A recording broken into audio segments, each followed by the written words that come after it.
I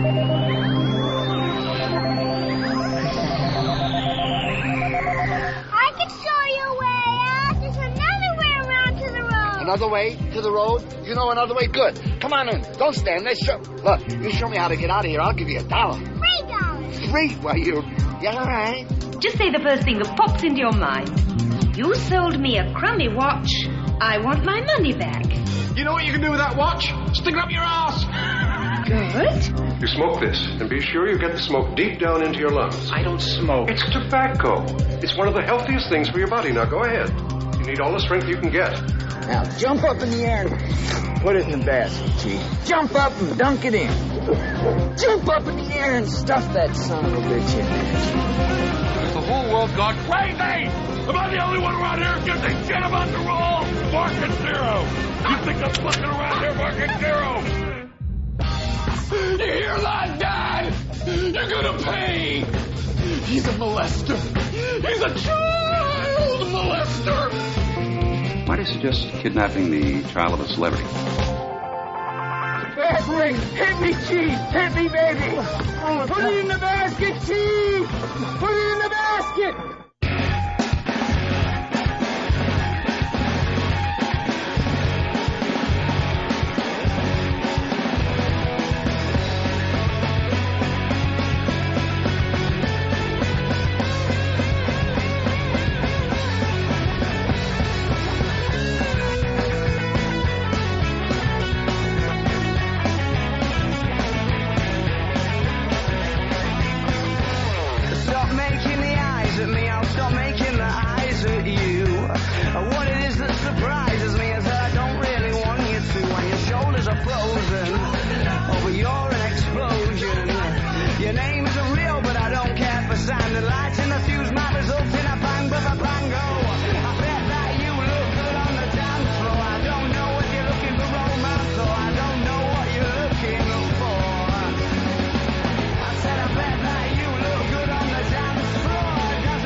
The Sons of the Kinks. It's the Ron and Fez Show. 866-RON-0-FEZ.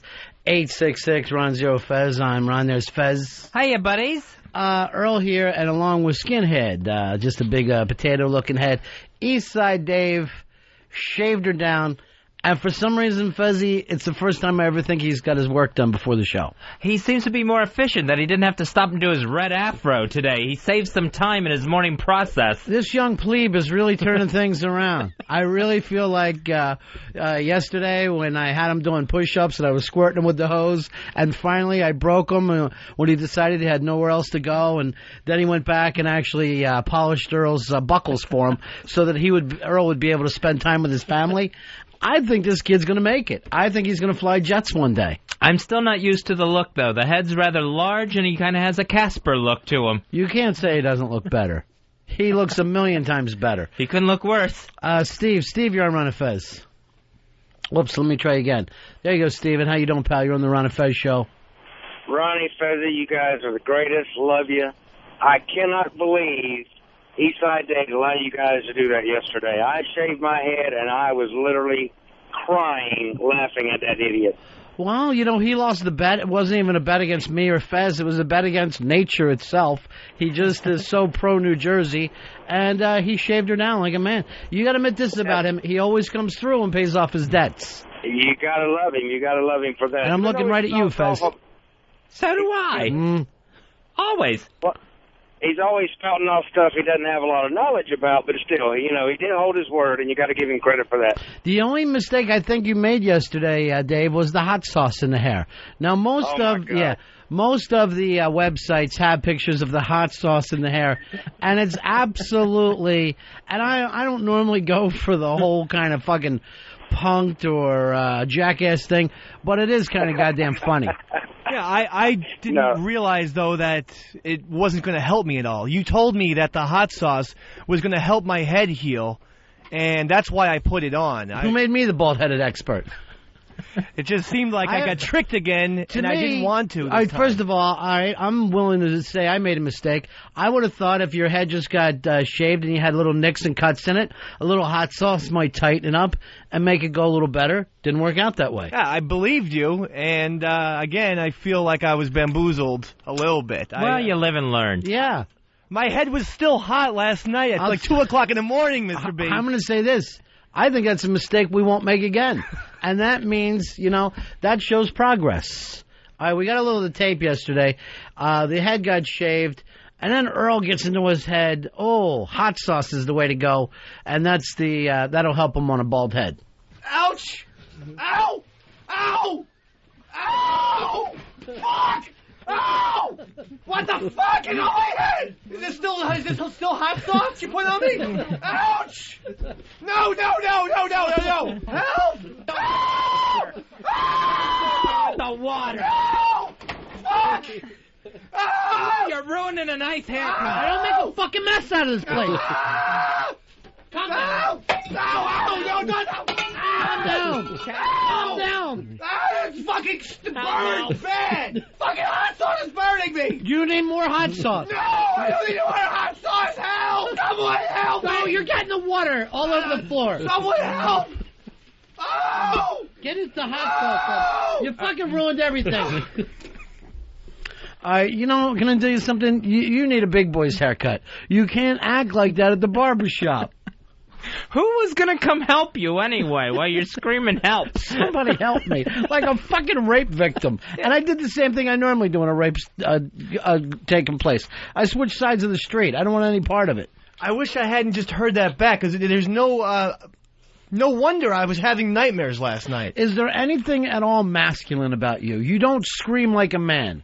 I don't know how to scream like a man. I only know how to scream when I'm in pain. And it still feels weird, and now it's all chilly. Like, all right, when you took my water and poured it on your head, did that help at all? No, it didn't. I was there for you. I went thirsty yesterday so that he could have my water. Well, I appreciate that, I guess. Did you even return that water, Dave? I know, you owe me a Poland Springs. All right. I'll get you the Poland. Hey, Fez, did I ever tell you about that time I returned a cell phone that was in a cab? Yes, several times. I've heard a lot about that cell phone. Any chance of me picking up that Time Man of the Year that they give out every year? I know they gave it to Hitler one year. That's when I think it fucking screwed the pooch. Once you give out an award to Hitler, who else wants that award? When they say made news for better or worse. Why? Fuck you and your award. I don't want it. I don't want the Hitler award. You know, it's their award, and then all of a sudden they say, well, for better or for worse. And it's like, no, you get to make up the criteria for the award. Right. Why are you, awarding supervillains? Here you go, Time Magazine. Why don't you come up with 2 awards? A best of and a worst of. Because I'm not going to go down there and pick up the same. I don't think Hitler would return a cell phone. And they're like, our hands are tied. It had to be Hitler. We had to give this prestigious honor to Hitler. Hey, Stryker, you're on Ron and Fez. Yeah, Ronnie, the only thing that would have made that bit funnier would have been if you would have hid the water from his ass. First of all, nobody could stop him with the water. He was like a fucking man possessed, and he just starts pouring it all over himself. The funniest part was I'm the one guy closest to him. He's grabbing me and pulling me down to the floor. I'm trying to reach for the water. I hate to It's say, your fault, Earl. Dave, I hate to say this, you're an embarrassment. Why? You scream like a woman. Just give me a little bit into the end where he's really losing it. And when he yells, "Someone help me," it may be my all-time favorite Dave line. Oh, no. Calm down. Calm down. It's fucking burning bad. Fucking hot sauce is burning me. You need more hot sauce. No, I don't need more hot sauce. Help. Someone help me. No, you're getting the water on the floor. That's my favorite right there. Someone help me. And just like there's a house of fire. It's some weird dream where everyone's just laughing at me, like with distorted faces, like it was in a comic book, and I'm trying to say, no, I'm in serious pain here. Please. Did it calm you down at all when I hit you with the cowbell? Did that snap you out of that place you were at? No. That's the first time I heard you, I've ever hit you with a cowbell, and you didn't complain about it. I will say this: the hot sauce made me invulnerable to the cowbell temporarily. Wow. Yeah. So maybe this is a superhero thing. He appreciated the cool metal of the cowbell across his head. You know, I believe it was atomic hot sauce, so maybe it worked out that way for you. What happens? It gets in the nicks and the scrapes and the cuts and burns? Well, because Mr. Flapjacket Hands, Earl Douglas, cut my head. Who? What's a flapjacket? Just thick hands that aren't skillful or you adroit. Mean flapjack? Is that where you were going with that? So yeah, flapjack, I guess. Okay. And he cut my head like 7 times. Oh, he was in a hurry. Well, first of all, you're probably the first person that said I have thick hands. If you look at my hands, they're very thin. And like a flapjack. Yeah, and the second part is you wouldn't keep still. I kept telling you to keep still so I wouldn't cut you, and every time you would turn your head, I would cut you. That's every time I kept cutting you. Then his scalp had the texture of an English muffin with nooks and crannies. Were you surprised when you yelled, "Someone help me," and no one moved? Hey, not only that, the laughter kept going. But after I saw that you were in real pain when I was laughing, I stopped pointing. I thought, you know what? That's wrong. I appreciate that. You're welcome. You're welcome. But still, I mean, if someone could have lent a hand out or something. Let's not judge, okay? A towel. No one knows what they would do in that situation until it happens to them. It's wrong to judge. John, you're on Ron and Fez. Hey, what's going on, boys? Hey. What's it called? Spider venom has the same chemical that peppers have in it, like hot peppers. Right. So it's like being bit by a bunch of spiders. But I know one person that would have dealt with that pain. Who's that? Big A! A Big A! The Big A thing is back. Yeah, there for a while, felt like there was some blowback where people weren't enjoying it. But then after I mentioned people weren't enjoying it, I got a call from I got emails from all the Big A fans saying, no, please never stop the Big A bit. I thought it was done. No. He'll never die. It's Big A. I didn't see him coming to help you. I guess your dating Anthony's sister thing is done. I don't know. I don't know how these things start and end so quickly. Michael, you're on the Ron and Fez show. Yeah, I miss Big A. Yeah, me too. He's great. Yeah, I know, he's great. Anyway, Hero, I really love having that Hostile clip played just now. It really did sound like Hostile. It really did. Come down! No! Calm down! Calm down! It's fucking burning bad! Fucking hot sauce is burning me! You need more hot sauce. No, I don't need more hot sauce! Help! Someone help me! No, you're getting the water all over the floor. Someone help! Oh! Get into the hot sauce. It's like watching a rape take place. Rape. It's not that good. But here's what I like, that he goes to great lengths to explain his pain. The hot sauce is burning me from getting inside my scalp. Somehow the peppers are like spider venom in my...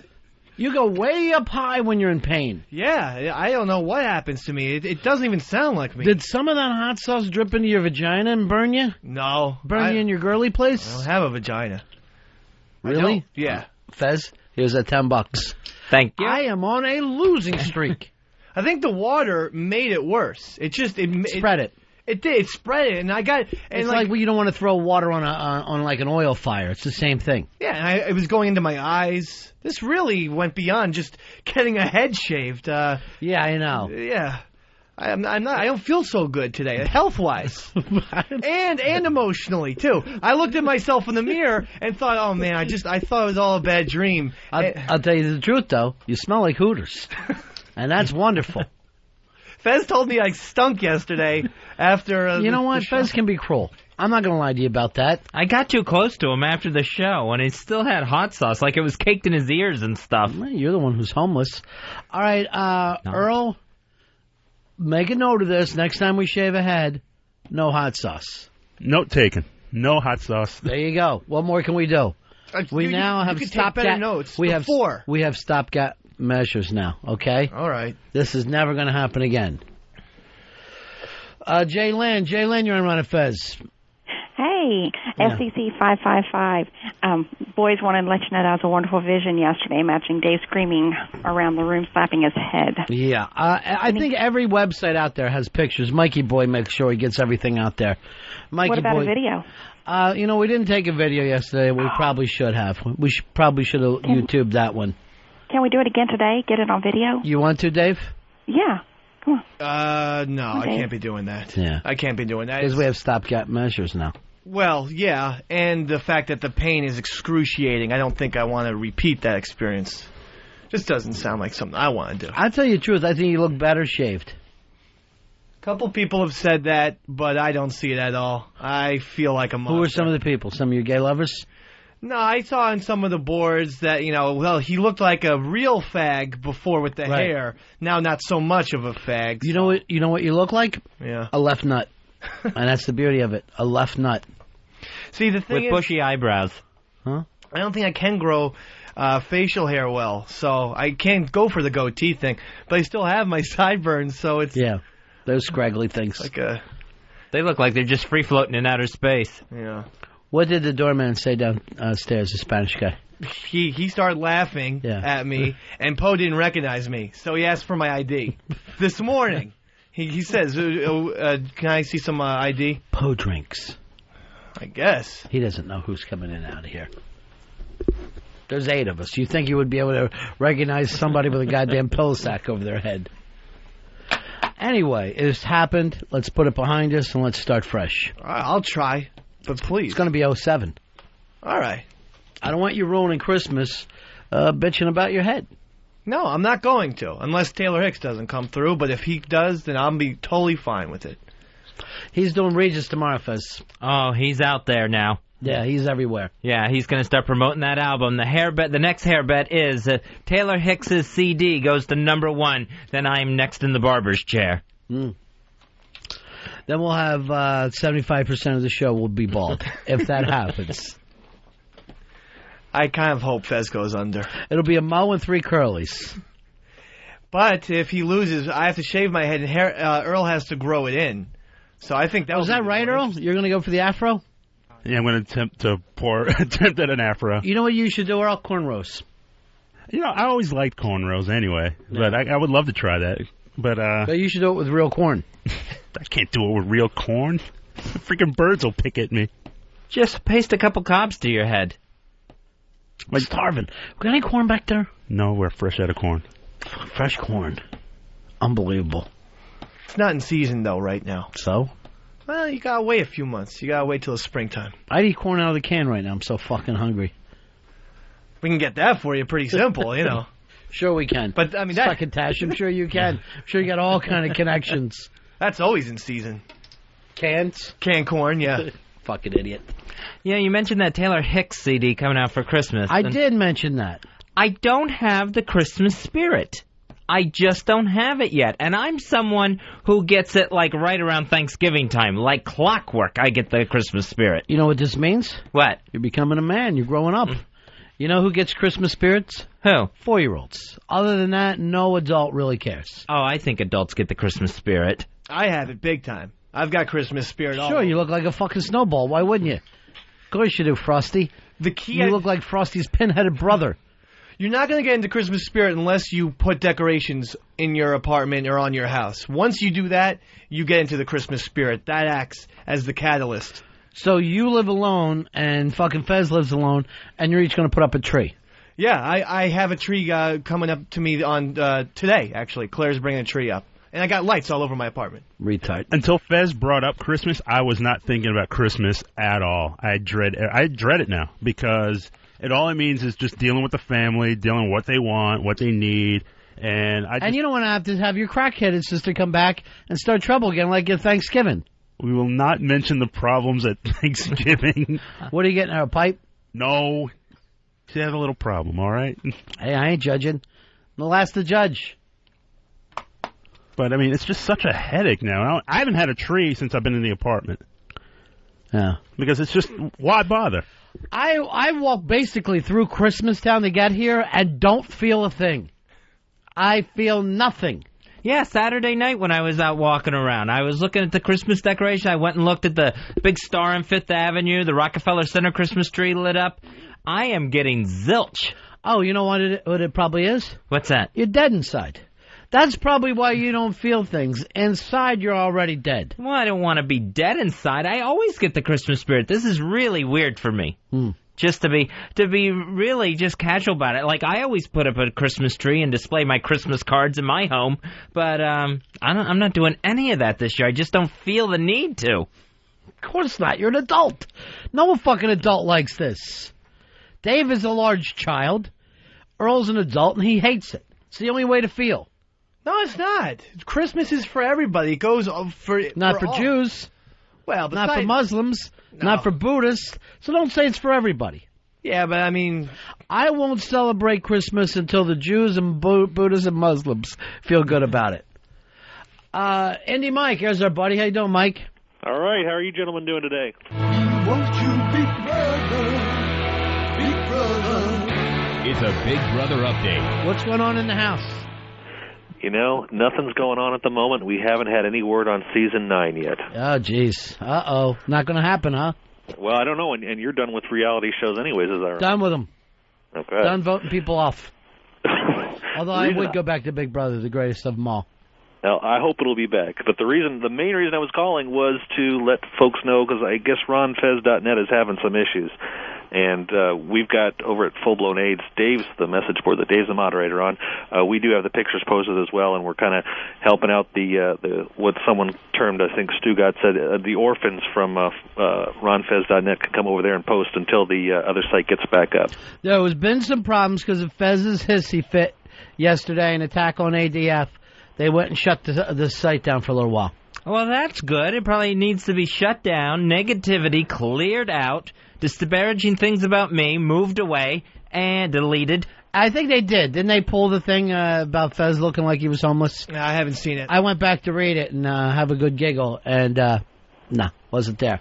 All right, so Full Blown AIDS has the pictures. We do. Yep. Thank you, Indy Mike. Thanks, guys. All right, peace. Peace. I mean, I even saw Tall James from RonFez.net posting on FBA. Now, come on. He's hardcore RonFez.net, and I was like, who? Yes.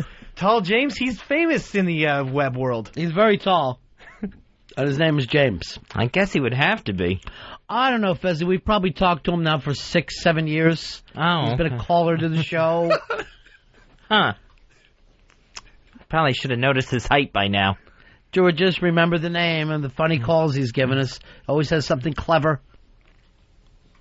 Does only one of us care about this show? That's what it starts to seem like to me. No. I care about it very much. All right, so me and Dave, that's it. I care about the show. Live, breathe, sleep the show.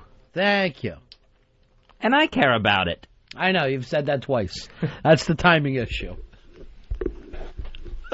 All right, Dave, so FBA is your big hangout. Yeah. You've got the Christmas spirit. Yes. Fez doesn't. Earl doesn't, but feels normal. I don't and feel normal about it. Maybe I'll feel something Christmas Eve.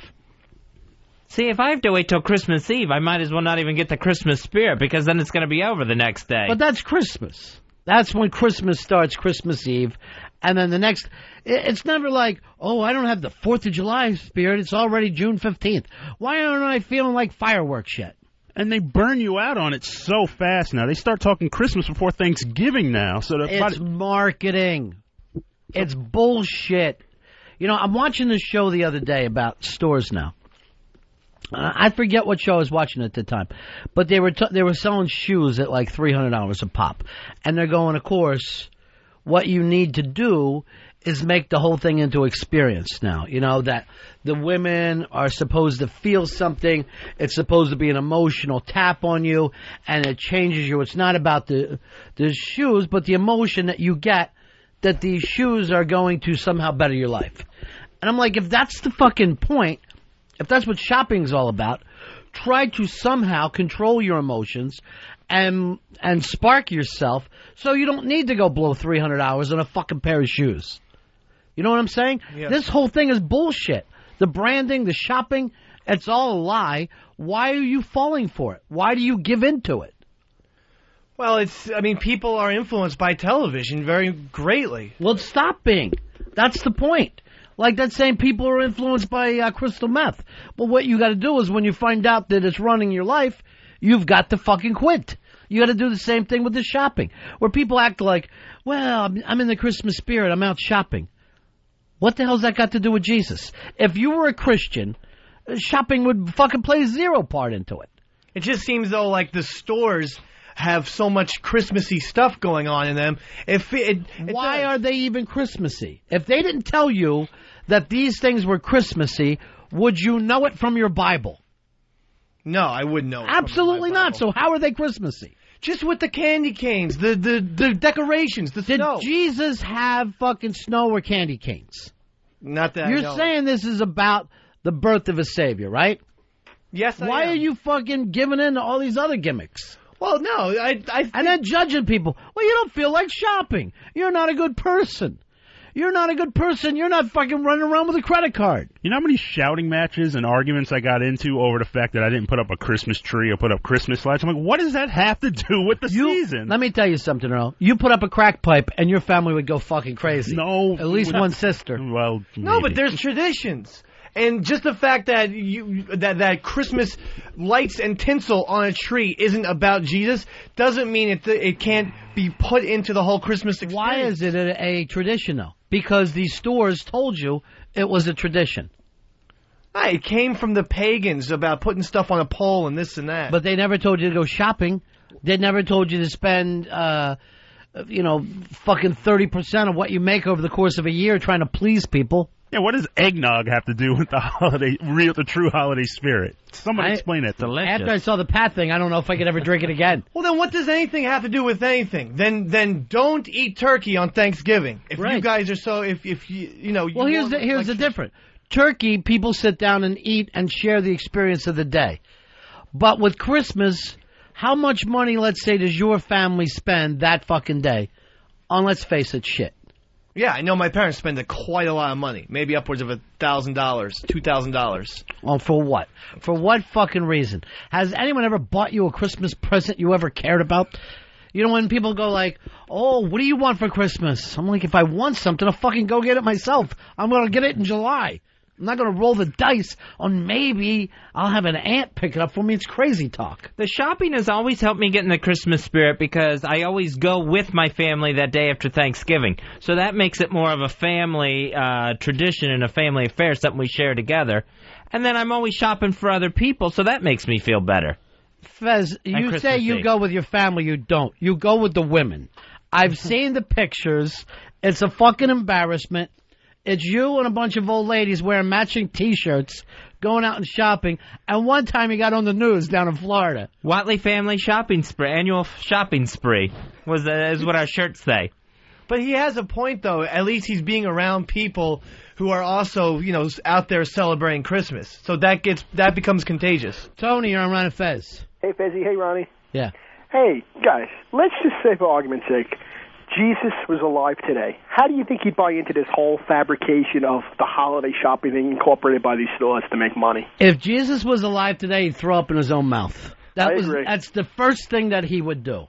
I mean, and the meek shall inherit the earth, but I don't see a lot of meek, spending a lot. And it's just a joke, really. The point is this. If you feel okay with letting these fucking credit card companies and letting these fucking stores get into your gimmick and make you do something that you wouldn't normally do. If that's okay with you guys, if that's being part of the Christmas spirit, then do it. But don't expect that other people feel that way. I don't care if other people don't go out and buy gifts, but I like to go out. You're sitting here saying I don't have some kind of Christmas spirit. Well, yeah, because part of it is about gifts. And if it is not. Not Jesus at all. got gifts in the Bible. I mean, with our family now, we've reached this point, like, we're just glad to be around each other now. You're glad to be out of jail with the fucking amount of crack being smoked at the holidays. I mean, just being together now is better than any present we can get. You're like the Who's, where even if the Grinch takes stuff, you'll go out and sing Ahum Doris. I mean, I've just stopped buying into the whole gimmick of going to the store on Christmas Eve or shopping. I mean, I've just totally tapped out on that. Todd, you're on Ron and Fez. Oh, hey, guys. I study consumer culture at University of South Florida, go Bulls. Mm-hmm. And I was discussing this with a professor of mine, and we talked about how society kind of pushes it on you, though. You can't really escape it. And even if you try to get outside, you're suddenly an outsider in the whole community. We live on shopping. We love shopping.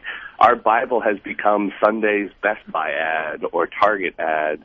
That's what it's become. It's not anything about religion anymore. No, absolutely true. But that's why I want to let anybody act like, you don't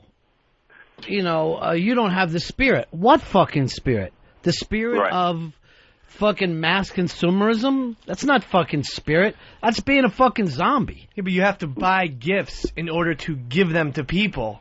So you have to purchase. How about this? I'm going to give you the gift of fucking knowledge. Okay. And tell you don't have to do what your fucking TV set tells you. Even though every cell in your body is pushing you that direction, you can have, here's my gift to you, free will. Free will. Okay, but I'm going to feel bad, Mr. B, when my brothers give me gifts, and I'm going to say, I'm exercising my free will. No gifts for you. How old are you guys? I'm 29. The rest of them are in their upper 30s. Why don't you say this to them this year? We're all adults. You people have children that you shop for. Yeah. Why don't you take care of them, and I'll just see you, and we'll give each other a big hug at Christmas this year. I normally don't take Eastside Dave's side on this, but I have to because if he doesn't do that, he becomes like the outsider, and then all. What is fucking wrong with being an outsider? I mean, let's suppose we're all lemmings, right? What's wrong with being the lemming who goes, "Fuck this! I'm not running over the fucking cliff with you idiots." What is it about belonging to something stupid that makes you feel so fucking good? Makes you feel so comfortable. If you were in Nazi Germany, Todd, wouldn't you want to be an outsider? Oh, yes, definitely. But even in that society and this society, it is terribly frowned upon. And then suddenly we have this idea that we have to have a self-reflection and we have to look and see what's wrong with us. And basically we are programmed to go with what society wants us to do. So what? I know. And what? Ron, So what? If that's the rule, if you live in a society that's fucking crazy, what is wrong with saying this shit's fucking crazy? Do you feel that you're wrong if everyone that you know tells you you're wrong? You feel like, okay, I better learn to adapt? No, but sometimes a lot of people don't have that kind of insight that you do, obviously. And it's hard for people to have that kind of, okay, I can self-reflect, but it doesn't mean I have to go with what they're telling me. Unfortunately, though, the nurturing that we have, this kind of giving gifts, this kind of going out and shopping constantly is what people are raised on, and then they feel weird when they're not doing it. And good, feel weird a little bit in your life. I don't think it's a fucking problem to occasionally go, why do I do the things that I'm doing? It's not hard sometimes to be different in society, but to be different from your family can be very difficult. So I can't be an outsider. For a child, yes. For an adult, it should not be. There becomes a time when you're supposed to stand on your own, right? Yes. I think if you're 28, your time is anywhere from 10 to, I'll even give you fucking 7 years late. At this point in your life, you're allowed to say, I am the man, here's the way I want to do things. And if you say to yourself, I want to jump in and buy things for people and hand them out, but don't fucking think for a second that somehow makes you better than people who think that the whole thing is just bupkis and is far away from the intentions that got started. It's far away from the religious intentions that it came from. My brother and I were probably the most respected in our family because we don't think in the box. We think out of the box. We don't follow. Your brother and you are respected because you've never been to rehab and you've never been in prison. And that puts you way above everybody. And he didn't go along with the family thing. Earl could be hitting on a fucking crack pipe right now, looking in cars, looking for radios to steal. He's not doing it. So I'm a little bit of an individualist in that respect. Jerry, you're on Ron and Fez. Oh, you're killing me, man. You're so funny. But you're right on the money. You're absolutely 100% right about the spending. Stop spending so much. But you're also missing the point about most of the Christmas stuff is all about kids. It's all about getting things for your kids, and that's the part I like about Christmas. Well, you know what? I would have no problem if it went back to the way it was a fucking kids' holiday. And that we're not talking all that long ago, but that it was a fucking child's holiday. You know, that your dad didn't expect all kinds of shit, you know, and him and his brother were fighting back and forth. Now, I don't know what it's like we're a nation of children. We're a nation of people who feel like, oh, I've got to get some electronic good to fucking feel good about myself. I don't even get it.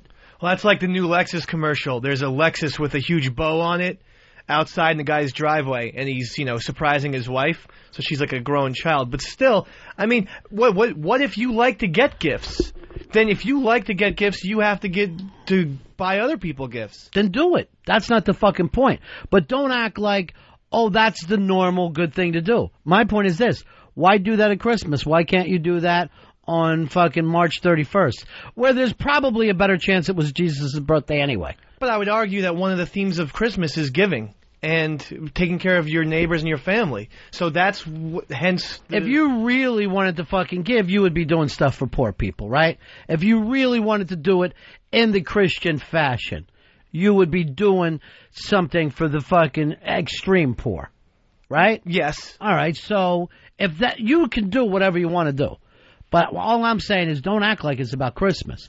It's about what the fucking stores have taught you to do. That's what it's about. You've been fucking, and not just you, all of us have been fucking brainwashed that somehow these things are going to make you feel better. And if you ever look back in your life and thought, what did I into a month after Christmas, the answer would be nothing.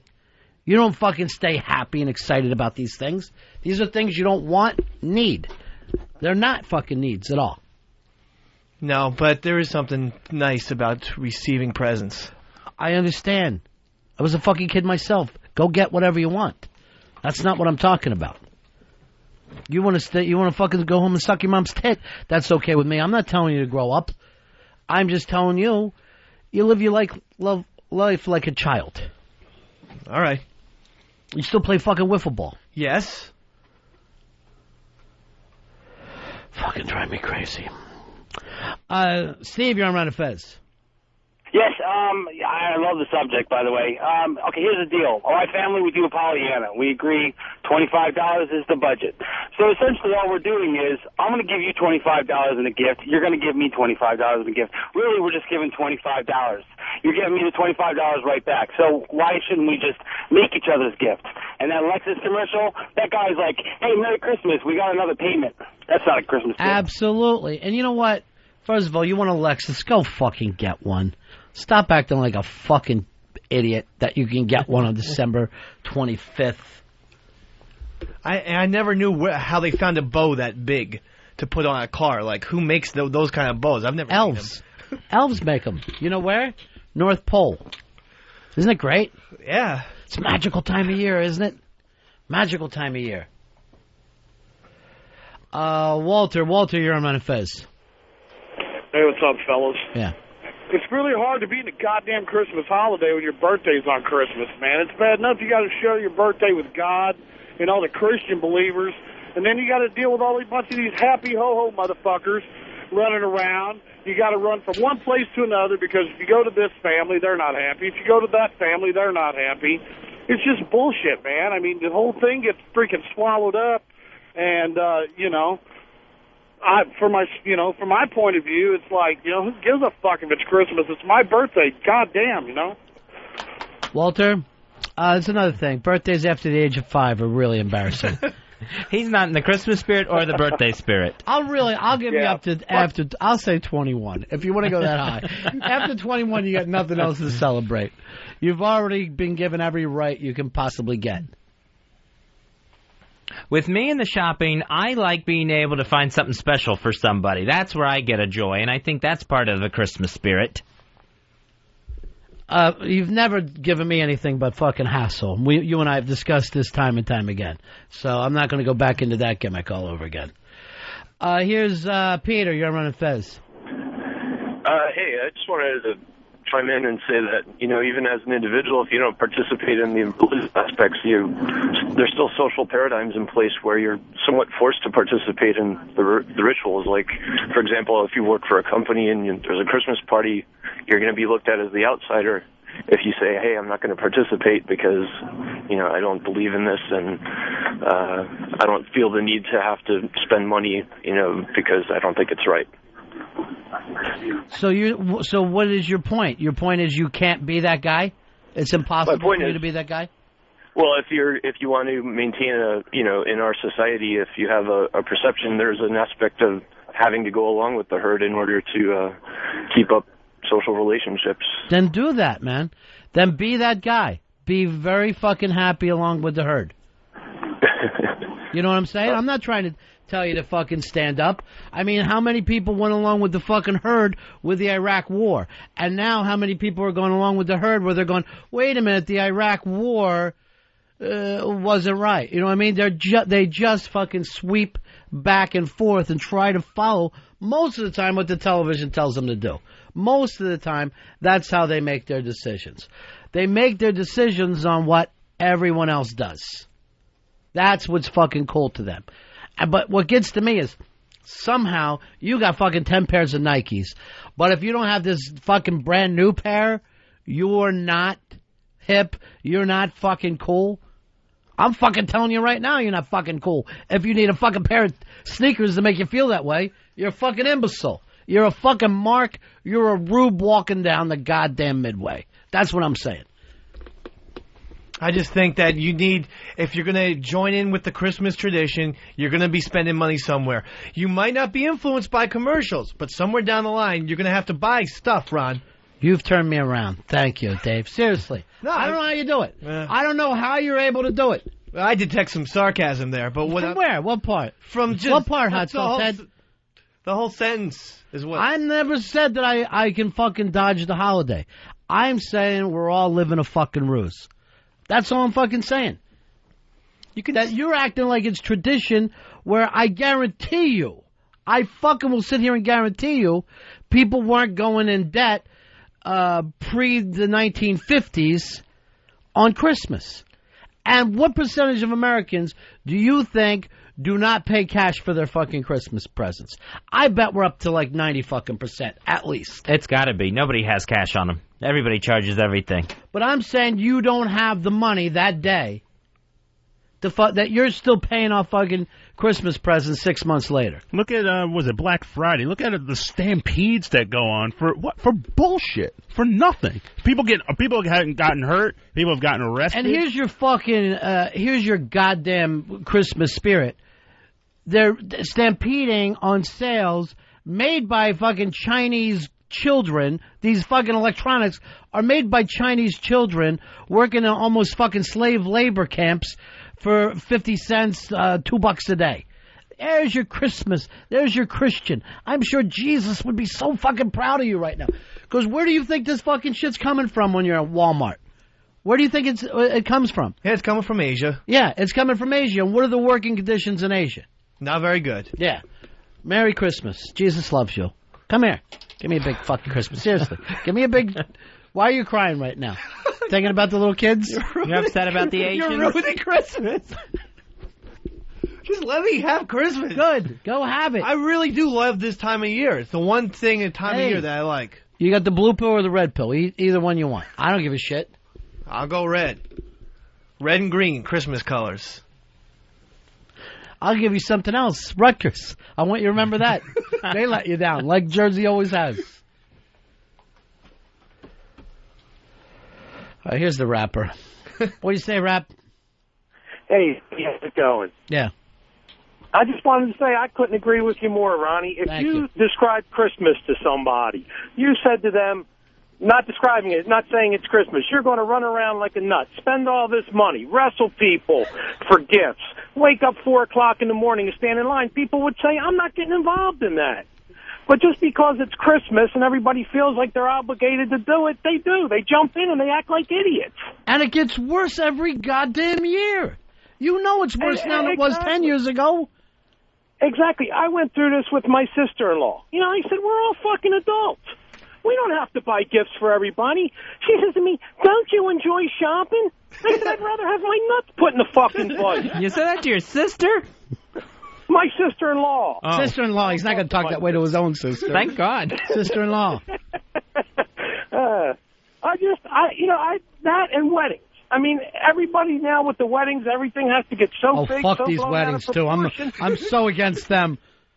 For 4 lousy fucking hours, if that?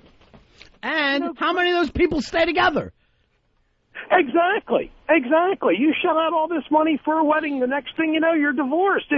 But it's pressure from society. Everybody feels like, oh, if I don't do it, people are going to talk about me. Rapper, here's what you need to do. Christmas morning, there's no presents, but you read your children that story about the kid who kicked his football into the Gooch's fucking place and got stabbed with a knife. It'll be in the Delaware County Daily Times. I don't want my kids to think I'm a prick. I mean, I know. You can't get out of it with your kids. Everybody else. Yeah, that's true. It should be for kids. If the kids if you want to have a fake magical time before they all find out that we've lied to them, and we tell them so many lies when they're little, then let's just do it for the kids. Why are we doing it for each other? And why are people going in debt? I agree. I mean, everybody probably spends January looking at their friggin' credit card thing, thinking that they didn't spend that much money. Yeah. And most of it's spent because they feel pressure. Oh, I don't want people to think I'm cheap. And then they're in debt. Exactly. I don't get it. Rap, are you at least going to paint Christmas trees into the tenements that you run? With the painted-in carpets? I am going to paint everybody in a nice green Christmas tree. Nice. That's their bone. All right, Rapper. Talk to you later. I'm going to bring you up a box. So I'm going to paint that for Christmas when I see you next week. Oh, because he's homeless. He's fucking busting your balls for being homeless. Rap, I'm not homeless. Well, you act like it. That's the rumor. Don't act like it. I don't dress like it. I got a new refrigerator. I'll paint it red and green. That can be your house for a while. All right, Rapper. Talk to you later, buddy. See you, pal. All right, peace. All right, now I sound like the fucking Grinch. All I try to do is pull a goddamn hood back over your eyes. No, it just seems like you don't like the Christmas time right now. I mean, and that's fine. That's your prerogative. You have no idea what my fucking Christmas is about. You have no idea. I guess not.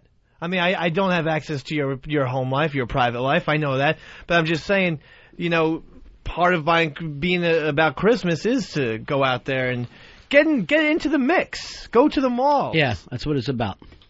It's not the only. I'm not saying it's the only thing. I'm saying you still go to church and everything like that. But the whole experience, you need to get the tree and get everything. Get the ornaments. Buy people presents. You've turned me around. Seriously. You're something else, you silver-tongued devil. You got me. You have me now, you fucking bullet head. I am with you. Perfect. Serious. No, I'm serious. No, if you're going to condescend, that's a... No, I'm not condescending. That doesn't feel... No, Merry Christmas. That doesn't feel real. Go take some of that hot eggnog that's been sitting on the floor for a week. That's so gross. Those cartons are ready to explode. There's no one that can throw that shit out. Yeah, we could throw it out, definitely. Why don't they start giving out free at the Taco Bells on Long Island in New Jersey? There's your Merry Christmas, Dave. Some poisoning. Shit poisoning. The coleito. Jason. Jason, you're on the Ron and Fez show. How are you? Hey, I guarantee you in 50 years we're going to have the same fucking discussion about Easter. It's already going from the Easter egg hunt, and now kids are getting fucking checks in the mail from aunts and uncles, and I just think it's a matter of time before the companies take that over, too. I'm going to tell you right now, I don't know what's happened to the world where suddenly now we act like a kindergarten fucking graduation means you got to write somebody a check. I don't fucking get it. But no, I'm not showing up for any cap and gown bullshit. It's probably started when you had to like tip your post officer, or I mean your mailman, and then you had to tip your garbage man on Christmas, and you just keep tipping. Oh, I thought you loved giving. I thought that was the thing. Give. I like Take to care do of it. people. I like to do it. I'm saying that's probably where the tradition started. That to me is more like year-end bonuses for those people. They took care of you all year. You give them a little something for them. It probably would work out better if it didn't happen at the same time. You're going to take care of anyone who's got the slightest blood fucking relation to you. I wish they did it on the fiscal year. Like maybe in July or something, you gave out those bonuses. Larry. Larry, you're on the Ron and Fez show. Ronnie. Yeah, buddy. Hey, for the last 3 years, me and my family, we don't trade gifts. We all take a trip together. We pay our own way. You know, if a certain part of my family don't want to go, well, they can sit their ass at home. But we pay our way and we go take a trip and we give to ourselves. Where are you going, Larry, this year? Well, this year we're going to go up to North Carolina to go skiing. Nice. That's nice. I like that attitude. You make it into a family vacation. Yeah, if they don't like it, like I said, they can sit at home. Good. All right, there you go. Christmas spirit. But they're still buying something, Mr. B. No, they're doing something for themselves and for each other. They're making family time. Right, but it's still with the dollar. You expect are you going to get me something this year? Yes, I am. Better be fucking great. You better impress me this year. All right? What, you mean my Sopranos cookbook that I gave you? No, that's bullshit. I was fucking, that went right in the trash. I want this to be the year you turn fucking Ronnie B's head around. Okay, does there have to be, is there a limit? No, unlimited. Unlimited amount you can spend on me. Seriously, I don't expect something good. And I think, Dave, you somehow equate money value with a gift. You can just be there in the presence of the other person. That could be the gift all by itself. No way! You know, here's the gifts Earl gives me. He steals from Rhino for me all year long. That's fucking Christmas to me. I get Christmas in July. No, I mean, come on. A gift is a gift. I mean, it has to be made of a certain material, and it can be handed over. You can't just go into someone's house, have a smile, and say, "This is my gift to you, my nice smile." That's retarded. Why not? What if the person? Let's say, what if the person was sick all year and finally? You honestly think up? Sopranos cookbook is better than something that you could have, like a funny joke you could have told me? I guess the joke might be a little bit better. I don't know. I mean, there were some great recipes in that cookbook. I wouldn't know. I don't root through the trash to read shit. I wish you had. You know, you had some great grilling techniques that you would have been into. Yeah. I need a TV show to teach me how to fucking grill. Yeah. This year, make you a fucking great gift. Okay. The Soprano spaghetti sauce? I mean, seriously, blow my shit away. Go out and borrow money. Get me something fantastic. Okay. Fez has never pulled it off to this day. I've given you some really nice, thoughtful gifts, I thought. I'm not going to do the same gimmick that we do every year. But you know I hate the stuff that you give me. You ask too much. I actually have to leave my house. And he gave me, I had to fucking sit through like an opera one time from a gift from him with my wife. And I was just fucking cursing him the entire time. Those were nice tickets. It's not a show I would have went to on my own, right? No, that's why I thought it was thoughtful. How is that thoughtful? Because it's something you wouldn't do for yourself. All right, let me give you a gift. Then you're going to wing walk this year. How's that sound to you? No, thank you. Well, you wouldn't do it for yourself. No. That's what I feel like being stuck in an opera. Like I'm fucking wing walking. I'd have rather been out on a fucking wing. At least then I'd have some excitement. As a matter of fact, at one point during that opera, I actually did this. Jesus Christ, will it ever end? I fucking said it out loud. I thought I was saying it in my head. A woman coughing, I'm like, die already. You're not even singing in English. What was the play? What was the opera? I don't know. Fat lady. It was La Boheme. Is upset and it's cold and nobody speaks fucking language. And then one of them dies, and then everyone else, I guess, felt bad or something. It took, what I'm telling you in 30 seconds took 4 fucking hours. It was a minute. You just gotta use operas to go to sleep. That's what I've done in the past. It works fine. Here's Mr. Whackbag. You're on Ron and Fez. Dick Holder 909. Face. The dick holders are out there. Yes, we are. I have the surefire way to get rid of Christmas, Mr. Bennington. What's that? Just become a Jew like me. I don't give presents. I don't give money. I don't even send out cards. You know, the Jews are the only ones who don't ask me to join. I don't know what their secret is, but you never have a Jew going up going, can I tell you a little something about our religion? It never happens. The Christians won't shut the fuck up. They follow you everywhere. Muslims are a close second. Muslims are around. Who are the bald-headed bastards? Hare Krishna. Hare Krishnas? Mm-hmm. Yeah. They want you to join. Scientologists want you to join. The Jews are like, this is nothing you'd be interested in. Please get away. No, we have no brochures. Go away. One guy goes, I'd like to find out more about your religion. This is a friend of mine. He goes like this. Why? Why would you? It's none of your business. You know that's the best now. But Jews have Hanukkah. I mean, that's 7 days or something like that. Of 8 little days? tiny gifts. Believe me, I think it's 8. 8 days. All right. Throw an extra day in there. What they have is Christmas. They're on the fucking sales side of it, doing very well for themselves. Well, you're scrapping along. What are you thinking about getting for me this year? Something fantastic, right? Yeah, I mean, I'm going to judge our friendship by the gift that you get, and I'm not trying to put pressure on you. But since you are the guy to show me thoughtfulness, joy, I want you to make it happen for me this year. Okay. I'm going to. I'm definitely not going to I'm going to stay away from the, material things. No, I definitely want something like that. I want something really electronic. Electronic, huh? Yeah. Oh, boy. I didn't realize. Okay. I want something that's going to blow my shit away. I got to start saving then. Yeah. Because, You got 3 weeks to save. I mean, I was talking, something maybe just made of nice, simple materials, cloth or something. No, whatever it is, I'm going to even go out and have a check to see how much it costs. Okay, I got it.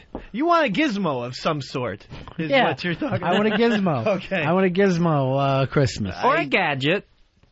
Well, I'm very familiar with the Sharper Image, and I'll be heading over there this afternoon. Really? Yeah. Well, I walk down with you. You know what I have my eye on is that Butler in the...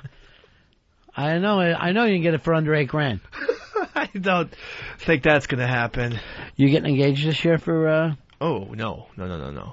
Isn't she going to be expecting a ring? No. Few years. Ring around her mouth, right? Or good one.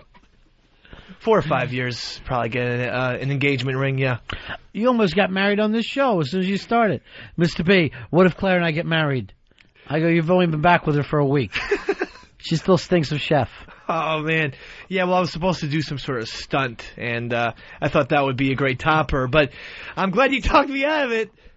Because that wouldn't work. Bro, all you got to give me for Christmas is cut your head and a little more hot sauce in it. To me, that's the gift that keeps giving. I can do that. Yeah, I love it. Hey, buddy. I absolutely love it. Earl, what are you doing, bro? No, the editor wouldn't open on me. Mm-hmm. Here it is. Thanks. The water. You're ruining a nice haircut. I don't make a fucking mess out of this place. Calm down! No! Calm down! It's fucking burning bad! Fucking hot sauce is burning me! You need more hot sauce. No! I don't need more hot sauce! Help! Someone help me! No, you're getting the water all over the floor. Someone help! Oh! That's a beautiful gift. Yeah, I'm not sure I'll be giving that to you. Yeah. That's expensive, in my brain. That's taking an expensive toll on me. Ron and Fez Show. Ron and Fez, XM 202. Ron and Fez, XM 202.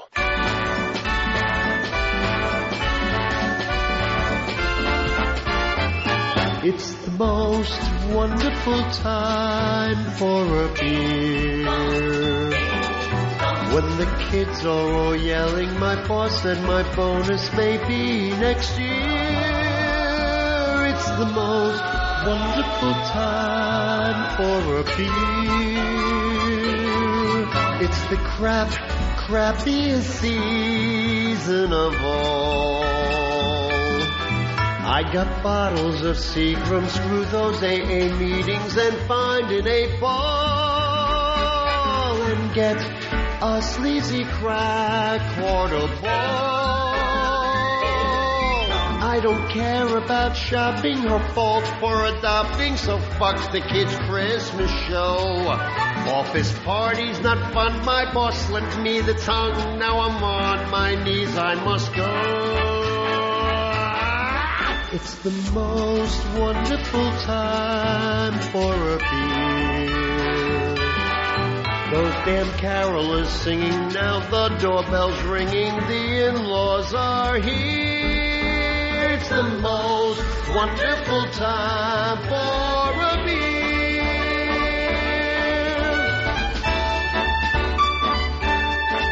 It's the Ron and Fez Show, a selection off of Air 6 Very Filthy Triple Xmas.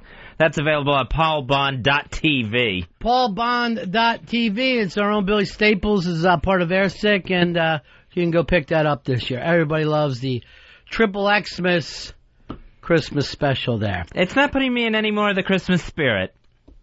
Still not in it, huh? Still not there. Not the conversation where I had with Dave about stop being a lemming. Didn't work for you? No, that didn't work either.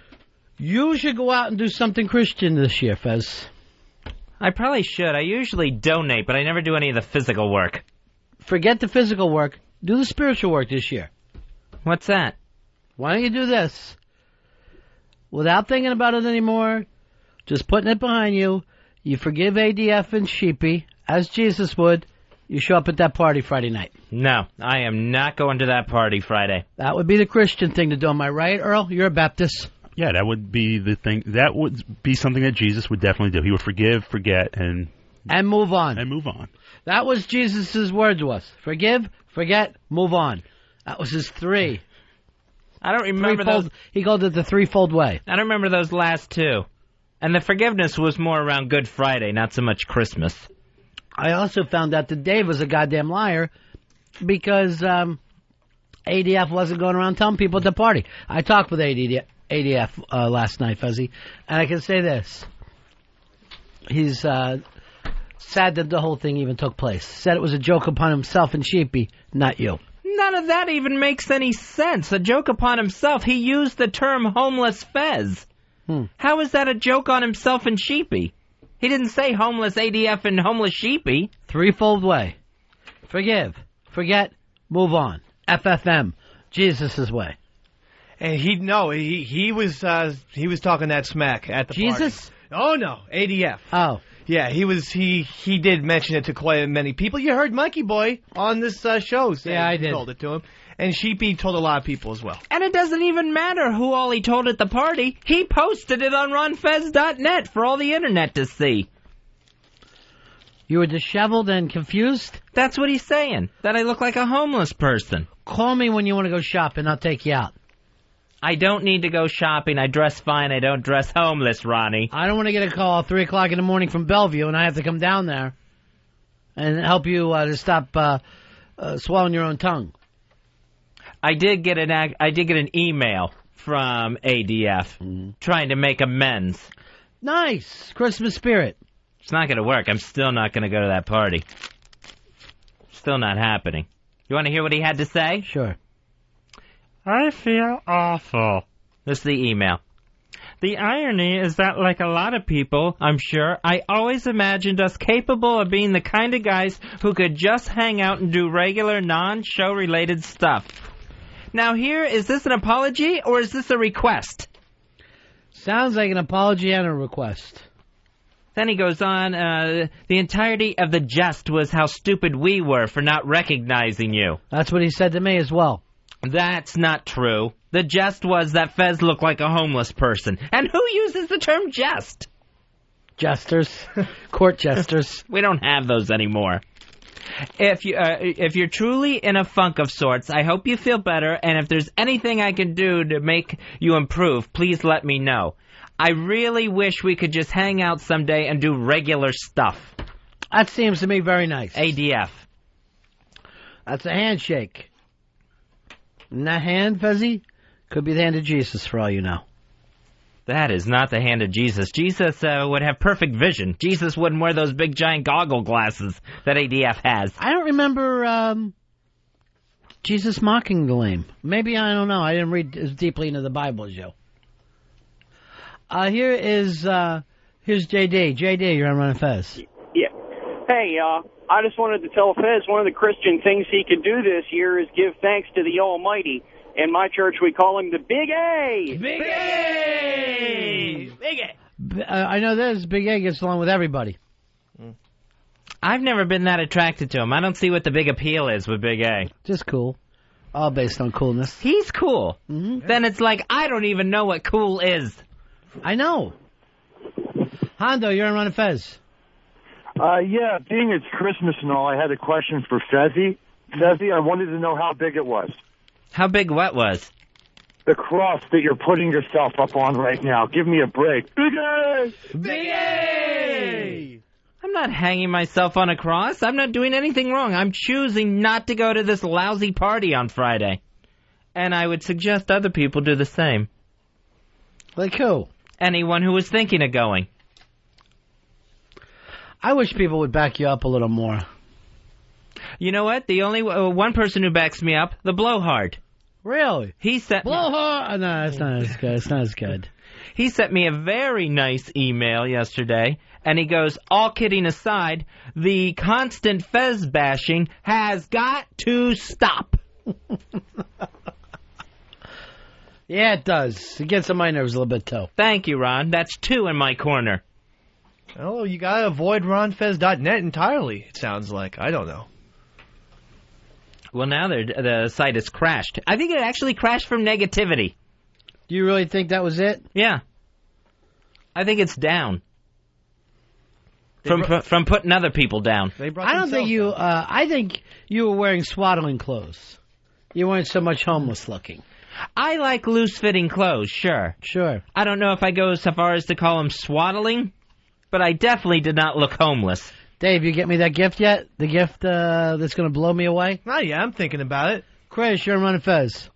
Hey, guys, the perfect holiday gift for Mr. B from Dave.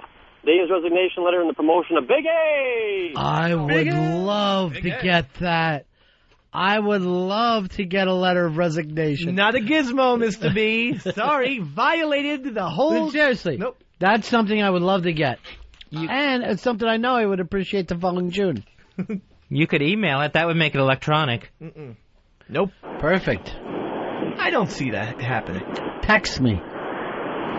Sean, you're on Fez. Yeah, hey, buddies. Yeah. Yeah, I was going to say Fez needs to ask himself, WWBAD, what would Big A do? Yeah, what would Big A do? Big A, I'm sure, would go to this party on Friday. I know he would. Big A. Big A. Yeah, turn the other cheek, Big A. Big A? Big heart. Big A. Big heart. Big H. The Big A. Big A. Heavy swollen. But in case anyone hasn't noticed, look at me. I'm not Big A. Don't confuse the two of us. That's a shame, Big A. Big A. I wish you were Big A. You don't even have to keep putting Big A on the back of every sentence. Hey, Grover, you're on the Ron and Fez show. How are you? Hey, Fezzy. I'm with you. I'm not going to the party either. All right, don't confuse all the parties. We're still going to the Christmas party. And he's going to be there anyway, Fez. So you might as well see him at your party. Well, I'm not going to the party that he's throwing. Earl, are we going to have a office Christmas party for the Ron and Fez show this year? I haven't really thought about it, but I definitely put something together. Why don't you do that and try to get a Pollyanna going? I hope this year I pick out Bronx Johnny. There's a certain knife I have my eye on. Poor Bronx Johnny got his little heart broke yesterday. Fezzy, I was reading in the paper we're going back to the moon. We want to have a space station set up in the moon by 2020. People living, working on the moon. Dave, something you'd like to do? Sign me up immediately. Really? Immediately? No sunburn on the moon. Yeah. And I would love to be a moon person. Please. And I'm being dead serious. Plus, my golf game would be awesome up there. I didn't even know you played golf. Absolutely, I do. Mr. B in the summertime. Really? What do you normally golf at? I got a 27 handicap or so. About 107? Yeah. About 107 every time you come in? Not very good, but... And you go off the women's tees. Sure. I like the color yellow. Sure, why wouldn't you? Moon Age Daydream. Earl, would you go up there? I like Earth too much. I wouldn't go on the moon. Yeah. But even for a visit? Couple of days? Sure, why not? Definitely 2 or 3 days? Yeah, 2 or 3 days. Just a little getaway. Nice to get away from the Earth this time of year. Do not want to hang around the Earth. You know, Stephen Hawking's been pushing for us to get out there, start colonizing, so when the Earth gets destroyed, humans can go on. And they say that we'll need that moon base to launch to other planets. That we won't be able to launch from Earth to other planets. We got to take off to the moon. It's just going to be more economical. You're not going to need as much power. Where are we getting power on the moon at? Where is there going to be any fuel on the moon? We'll have to haul it up from Earth. It doesn't seem... How's that a better deal? They use the sun at all? I guess they would have to use solar power since there's no electronic appliances or anything on the moon, right? Yeah, they would totally use solar power, the moon base. Yeah, some, but, they could have generators. Why not have generators? Lack of gravity, though, on the moon is a huge... I mean, it's not completely lacking, but it's definitely a huge plus. So, as Fez was saying, you don't need as much rocket power to, make a rocket ship... What? To make a rocket ship leave, or to... But if you still got to take that fuel there, you've got to somehow fly the fuel there, it seems to me that it's the same amount of problem. Then if you would have just had it in an extra tank anyway... I don't know. I think they're trying to come up with good reasons. I'm all for having a moon base, but don't pull the fucking wool over my eyes, NASA. That ain't going to happen. There is no way I could go to the moon base. I didn't even ask you, because I know it ain't going to happen. There's no way. You're not even comfortable in a tilt-a-whirl. It's a mess. And I have that real fear of heights. That's one of my phobias. I think I would still have it on the moon. I wouldn't feel like I was on a different place. I would just feel so high above the earth that my fear of heights would still kick in. Even though I'm walking on solid ground, I think I would still have the fear of heights. No, you have a fear of falling. And you're not going to fall from the moon to the earth. You're not high up there. You're in another place. See, if I'm out on the moon base and they got the windows and I'm looking at the earth, I'm going to feel high above the earth and feel like I could fall. The earth is high above you. You're not high above the earth. Okay, I see what you're saying. It's your perception is going to change up there. It's like when you look at the moon now, you don't think, oh my God, I'm really high above the moon. I could fall. You know what I'm saying? Right. But I know Earth is where I came from. Like, what gets me on a plane is when I have those realizations of how high up I am. Right. So that's, that's... But I don't even think in space you're going to feel high. Like even in the space station. No. Because you can't fall that way. Oh, I would totally feel too high up being on the space station. They're obviously going to have a gravity equalizer on the space base that's going to try and simulate Earth gravity. Why? Because human beings are going to need to have some of the same sort of elements that we had on the Earth. Otherwise, we'll just go insane up on the moon. We're not going to go insane. They've already had guys in fucking space forever, and there's been nobody who's gone insane from lack of gravity. Around. They were hopping around for a couple hours. But no, but in the space stations, the Russians have left guys up for a year. Yeah, and they always come back really fucked up. No, they don't. It's never happened. But these are brilliant guys. To colonize and live there permanently, we're going to need to simulate some Earth stuff. I don't see why. But Dave, the whole allure of it is to not be of Earth. It's a whole new world. It's a whole different experience. That when you go outside, yes. When I go outside on the moon, I can't wait. I want to be jumping around, floating around. That's going to be so much fun. But when I'm in the space station, I want to have some sort of similar Earth experience. So now we have to go spending all that money so you can feel like you're fucking in Oklahoma. It doesn't even make sense. It's silly. He wants like a McDonald's in a space station so he could feel more at home. if you're going to do this, you're buying the whole experience. How are you supposed to do anything inside? Like, if I want to make toast, and then when they pop up, they're just going to float away?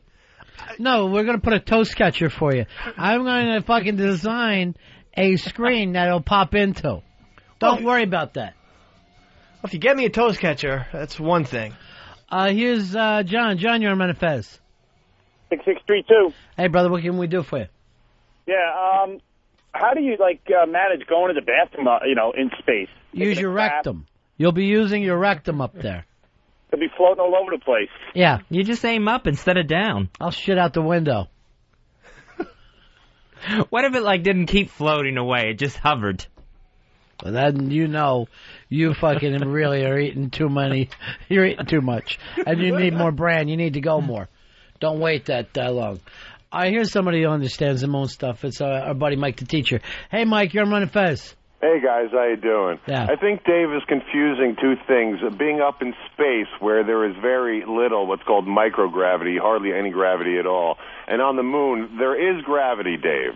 I don't know if you remember, it's 1/6 that of Earth. So the astronauts didn't just fly up into space. You can walk around, and if you took a dump, it would go down just a little more slowly, but it would go down.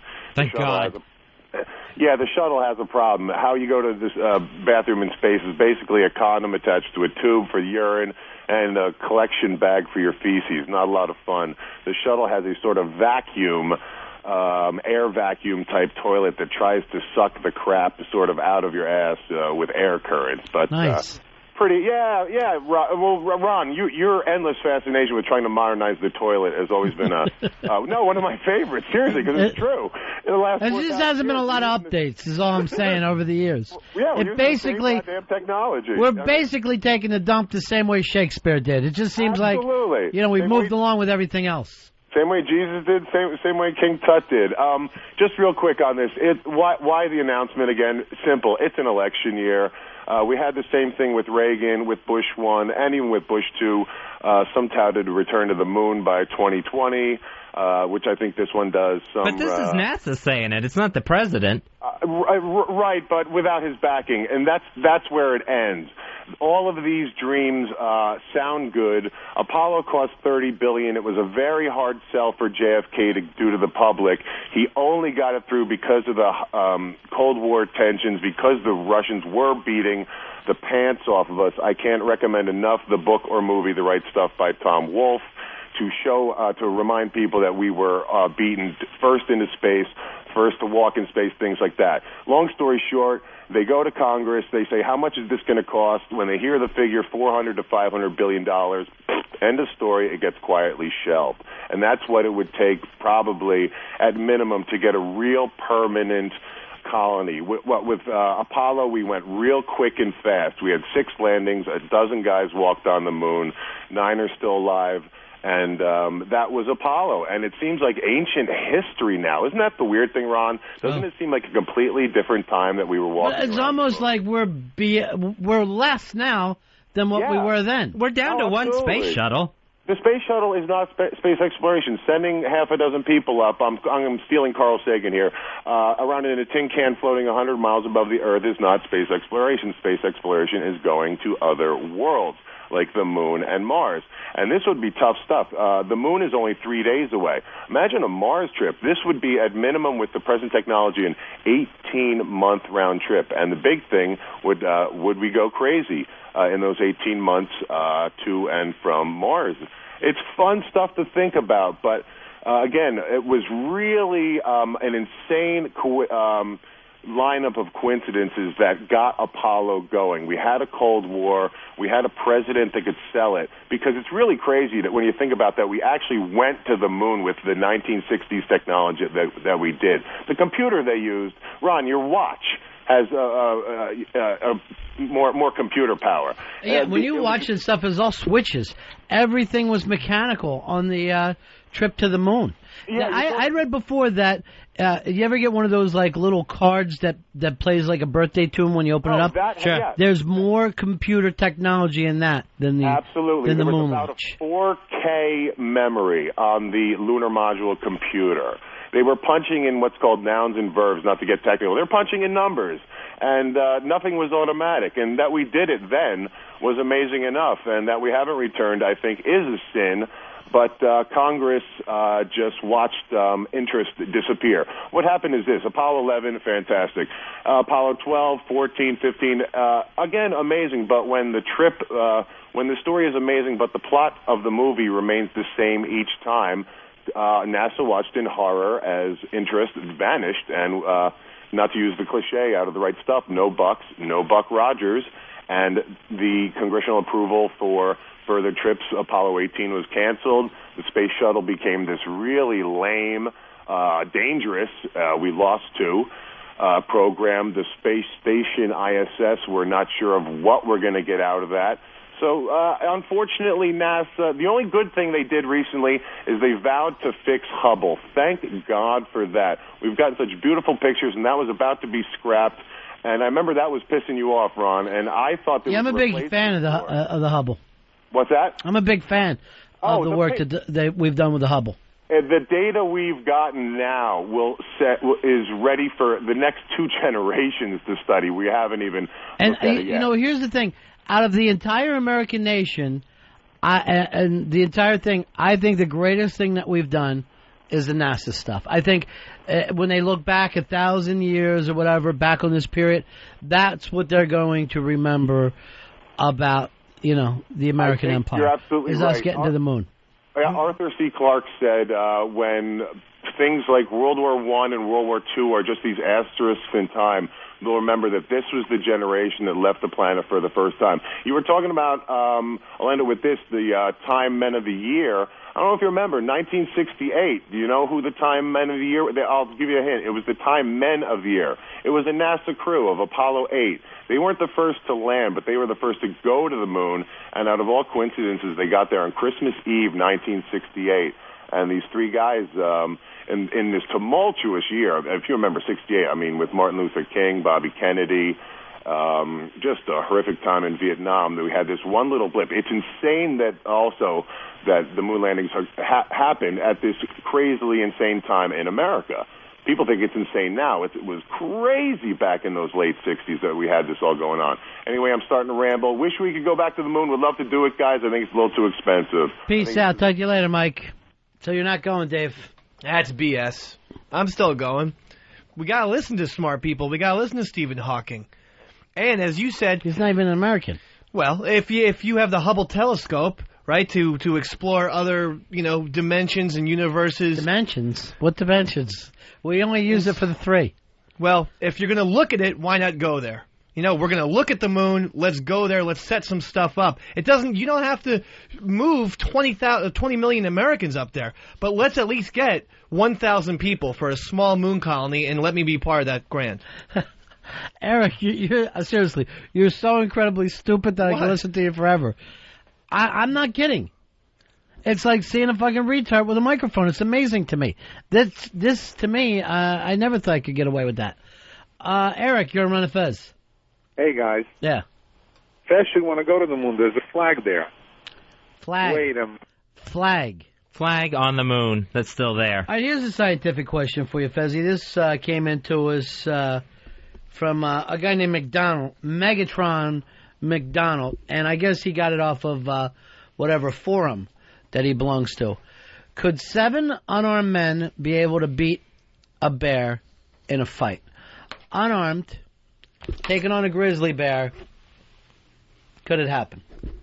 7, I think you would need more than 7. I don't think 7 unarmed men could take down a grizzly bear. How many are you talking? I think you're going to need 20. I don't even think 20 is enough. I think 13.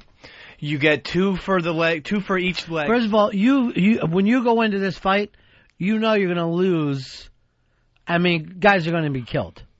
So what guys are you going to get to be able to do this? If you had 13 people, 3 for each leg and arm, that's 12, and then one to chop. Would you go for the leg? Would you be the first guy to hit the bear? Because that guy's dying. No, well, you have to do it. You have to be synchronized. You have to all do it at the same time. 3 people on each leg, 3 people on each arm. That's 12 right there, and one to chop his head off. When a chop, how do you chop off a head? You're unarmed. You got to use his head. Well then give him a full Nelson. You got to do something. All right. So again, not only is he retarded, but people are paying to hear the retard talk. Where are you on this one, Earl? You're going to need about 25 at least to defeat a bear, because the bear, it's agile, it's strong, it's... The only way you could even with 25, if you say, okay, this is a Bruce Willis Armageddon situation. You are giving your life, the initial waves, you are giving your life to help us overall kill this bear. Because there's no way anyone wants to be the first guy to run into a fucking bear.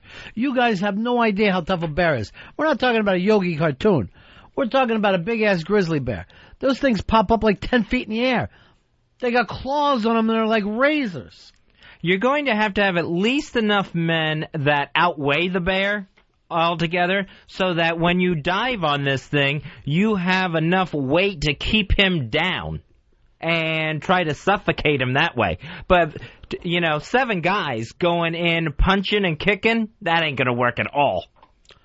Even trying to knock him down and roll him on his back, I don't think you're in good shape. I think guys are going to be getting sliced up, bit up very, very quickly. Bob, you're on Ron and Fez. Hey, Ronnie, 4 world's strongest man competitors could take out a grizzly bear. All right, so now you're going for world's strongest men, not average men. Well, you didn't specify. Okay. If you want to get away with that, 4 of the world's strongest men take down a grizzly bear. I agree with that assessment. I think you guys are way overestimating the powers of bears, because I've seen Discovery Channels where a single human being will get mauled by a bear. It doesn't mean that they automatically die. Yes, their face is ripped off and shit, but people survive. You think they're going to keep on fighting? No, but the bear can't attack 13 people at once, or 4 strongest men. Right. He's swinging and mauling, right? The second you're mauled, you're out. You're not fucking part of this anymore. You're not going to be able to come back from a maul job. And you're putting, you're treating the bear like he's a human being, like he's going to be... A bear's not... That doesn't have those same rationale. It's just destroying everything in its path. You're going to need at least 25 men to really... Just to even make it a fair fight. Steve. Hey, how's it going, buddies? Yeah. I wanted to check, who's got home field advantage? Is it the men fighting the bear in the woods, or do we get to bring the bear to the city? The way it's set up here, in the woods in a hailstorm.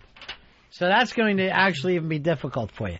Woods, hailstorm. That's going to impair some vision there. Bob, you're on the Ron and Fez show. Hey, first of all, I just got to ask Dave, what kind of a bear has arms? Oh, the things on his upper body. They're called legs, buddy. They're legs.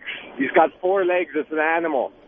Legs are bear arms. Come on. When they stand upright, what do they look like? You're thinking of the hillbilly bears.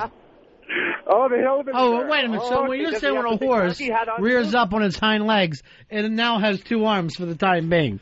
No, I'm not saying that. What about Quick Draw? He could play a guitar. All right, thank you very much. Boy, they will pick you apart on the show, won't they? That's just silly. David, you're on Ron and Fez. Hey, Ronnie, your genius is just, it just never stops. What a great idea for the next level of reality TV. You give prisoners a chance to fight their way out. They could fight gorillas or grizzlies or alligators, and we'll find out. We'll get the real answer to that. You're talking about a barbaric show, almost subhuman, and yet I would be watching, and I'll guarantee a 70 share. Let's get it. All right, peace out. I think that you're looking a couple dozen minimum to be able to take down a grizzly bear. We're not talking about a cub here. We're talking about a grizzly bear, hungry, and a bear that already has a taste for blood. The problem is, on the TV show, you couldn't start with 7 and just keep throwing in another guy one after another, because you're probably going to stay at a low number as guys get mauled along the way. You're going to have to, if 7 doesn't work, you're going to have to start over with another bear and another fresh, 15 guys, 20 guys, 25 guys, till you find the formula that works. How's that a problem? You think people are going to turn it off if they see the first 7 go down? I'm not seeing this as a problem, Fez. I'm seeing it as opportunity. Tony, you're on Ron and Fez. Tony. Lost you, buddy. Here's Junkie. You're on the Ron and Fez show. What's up, buddies? Miss Homeless Fez. Yeah. 100 midgets or the bear, over under on 100 midgets. I think 100 midgets could do well for themselves. I even like the idea maybe of midgets better than average-sized men. They're going to stay low, and maybe he sees them down there. He starts to stampede. I think there's just too many midgets there. There's not enough bear to go around, and then people are going to be disorganized. And the midgets can use the old boxing trick. You can just stick and move, pop, pop, hit them, get their shots in, move. And what about this? 50 midgets go behind the bear. They're down on all four knees. We schoolboy push this fucker down. Never underestimate the schoolboy fucking shove. I won't. I don't underestimate midgets either. How many men would it take to defeat a bear? Dan, you're on Ron and Fez. Little Dick Holden, number 1, buddies. Face! I know a man who fought a grizzly bear by himself. I heard they call him Big A! Big A! Big A would get killed by a bear. We're talking about average, not Big A. Not Big A. Bill, you're on Ron and Fez. Bill, go ahead, buddy. Hey, got 16 guys. Why They're 16? gonna bum rush this. They're gonna bum rush this fucker. Get on him, start digging eyes and grabbing his nuts. Bring him right down. And I'm telling you right now, though, you've got to have 16 committed guys. You got to have some of these guys know you're not going to come out of this one, buddy. He's talking about eyeballs and, nuts. You got to be able to get to those parts on a bear. Well, you're going to knock them down. But the second you do, and I mean if you're fighting any animal, go for the eyes. Any animal or woman, always go for the eyes. I don't know. I just think it's a lower number than you realize because once you... You're saying it's 3. No, but I think it's more along the 12 line because if how strong do you think a bear's arm is? Incredibly strong. They say the bear's the toughest thing on the earth, right? Yeah, I would think so. Yeah.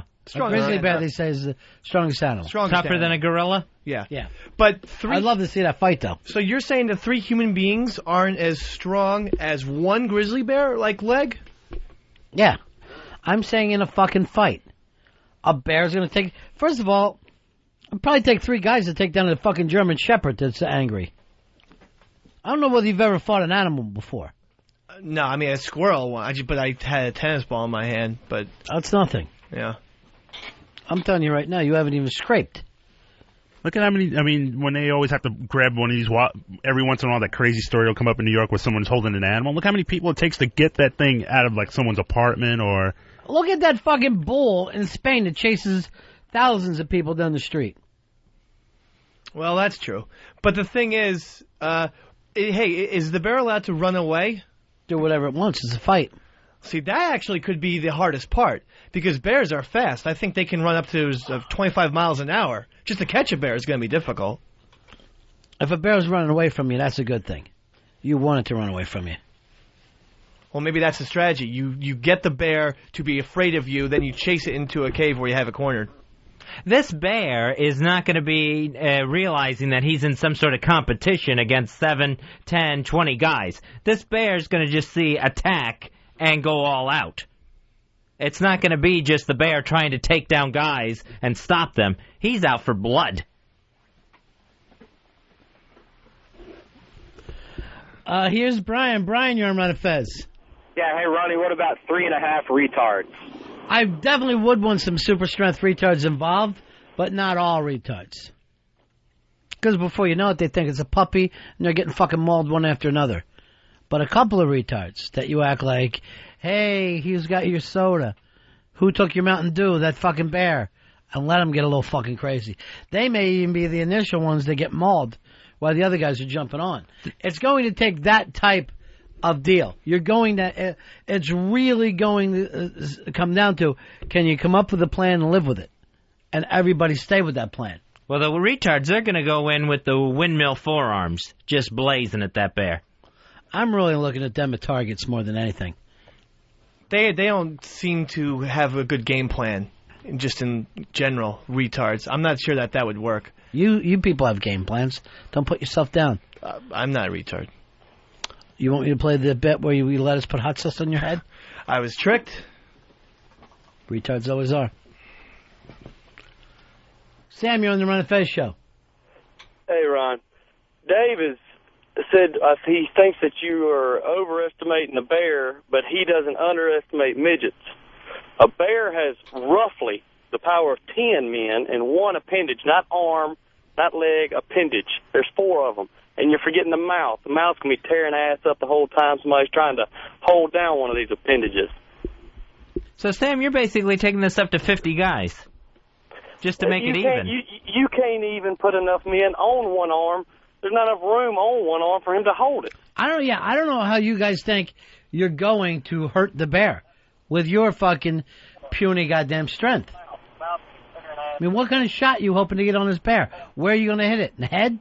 Yeah, but what if you have a couple good leapers to jump on his head and then get the bear down on the ground? And then what? Then you don't need 10 guys on each arm. What do you need? How are you going to kill this bear? You've got to kill this fucking bear. You need 4 guys to hold each appendage and then a couple guys just to jump on his head. Up and down. It ain't going to happen, 4 bro. guys? And, Dave, you're completely missing the issue of stamina alone. I mean, just the energy that'll exert just to get your shots in. They're there to kill you. We're talking about a grizzly bear. A Kodak fucking bear, right? Is that what we're looking at? Look up online what the baddest says bear is. That's how we got to do this. See, with my plan, you have enough guys that you're going to suffocate the bear. You're never going to be able to pit it. Suffocate? Yeah, you got to get the wind out of that bear. What, are you going to put your hands over its mouth? You got to be able to hold it down so that its face is in the ground and it's going to suffocate. I've never heard of anything in nature die from suffocation. I don't know whether you've ever tried to even choke a man out before. It's almost fucking impossible. But there's no way you're going to be able to break that bear's neck. You're not going to be able to break its arm to wound it or anything. I think suffocation's the only way to go. I've never heard of a bear being suffocated. Well, they do give bear hugs. I would think that could lead to suffocation. Yeah, but I guess they usually do those on humans. Yeah, not on bears. Not on each other? Doesn't make it a bear hug. Polar bears and grizzly bears are the 2 toughest. How big are we talking here? We're getting the size. I'll get back to you on that one. You know what I might want to do? I might want to, just to see how they fight, throw 15 monkeys at it at first. I'm not in any rush to go in against this bear. I want to see the way he defends himself. They got to be tall monkeys, though, because all your angles are going to be screwed up. Don't worry about it. I'll deal with it my way. I mean, 3-foot monkeys, they're not going to... Don't worry about it. All right. It's not for you to worry about. This isn't an exact science. This is theory. Okay. Game theory. Here's Brian. You're on Ron and Fez. Hey, guys. Yeah. Look, I went to the state fair in Louisiana, and they had a bear with a muzzle on it that weighed about 400 pounds, and you get in and wrestle him. And I'm 6'3", 220, and he threw me around like I was a rag doll. He pinned me within about 15 seconds. And we're talking about a bear that weighs 3 times that weight, right? Totally. Yeah. Bear's height is, the average is 12 feet tall. And we don't even stand a fucking chance here. And they weigh, on average, 900 pounds. Would you guys be against throwing midgets at them?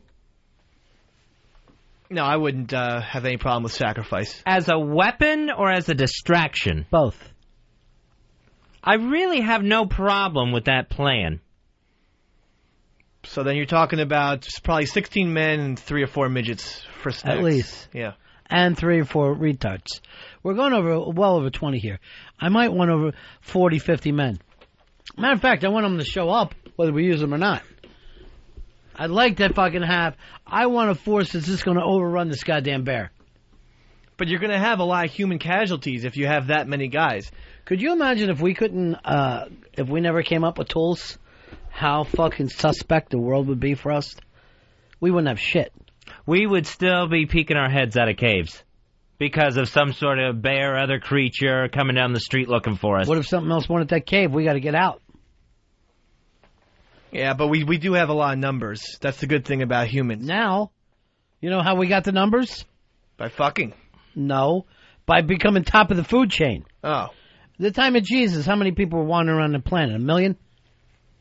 If that, yeah. Yeah. So believe me, you got to fucking move up to the top of the food chain to take over. You look at us, you know that we really have, spread out a little too far. We've taken more room than we really need. But even if, we didn't have tools, I think that idea would have popped in our brains. Like, let's just keep banging a lot so that we can populate with more humans and then override all these fuckers. Hasn't worked out for mosquitoes. You still have to have a mentality to develop resources on how to clothe yourself, how to shelter yourself, how to feed yourself. This fucker only knows one way, his parents.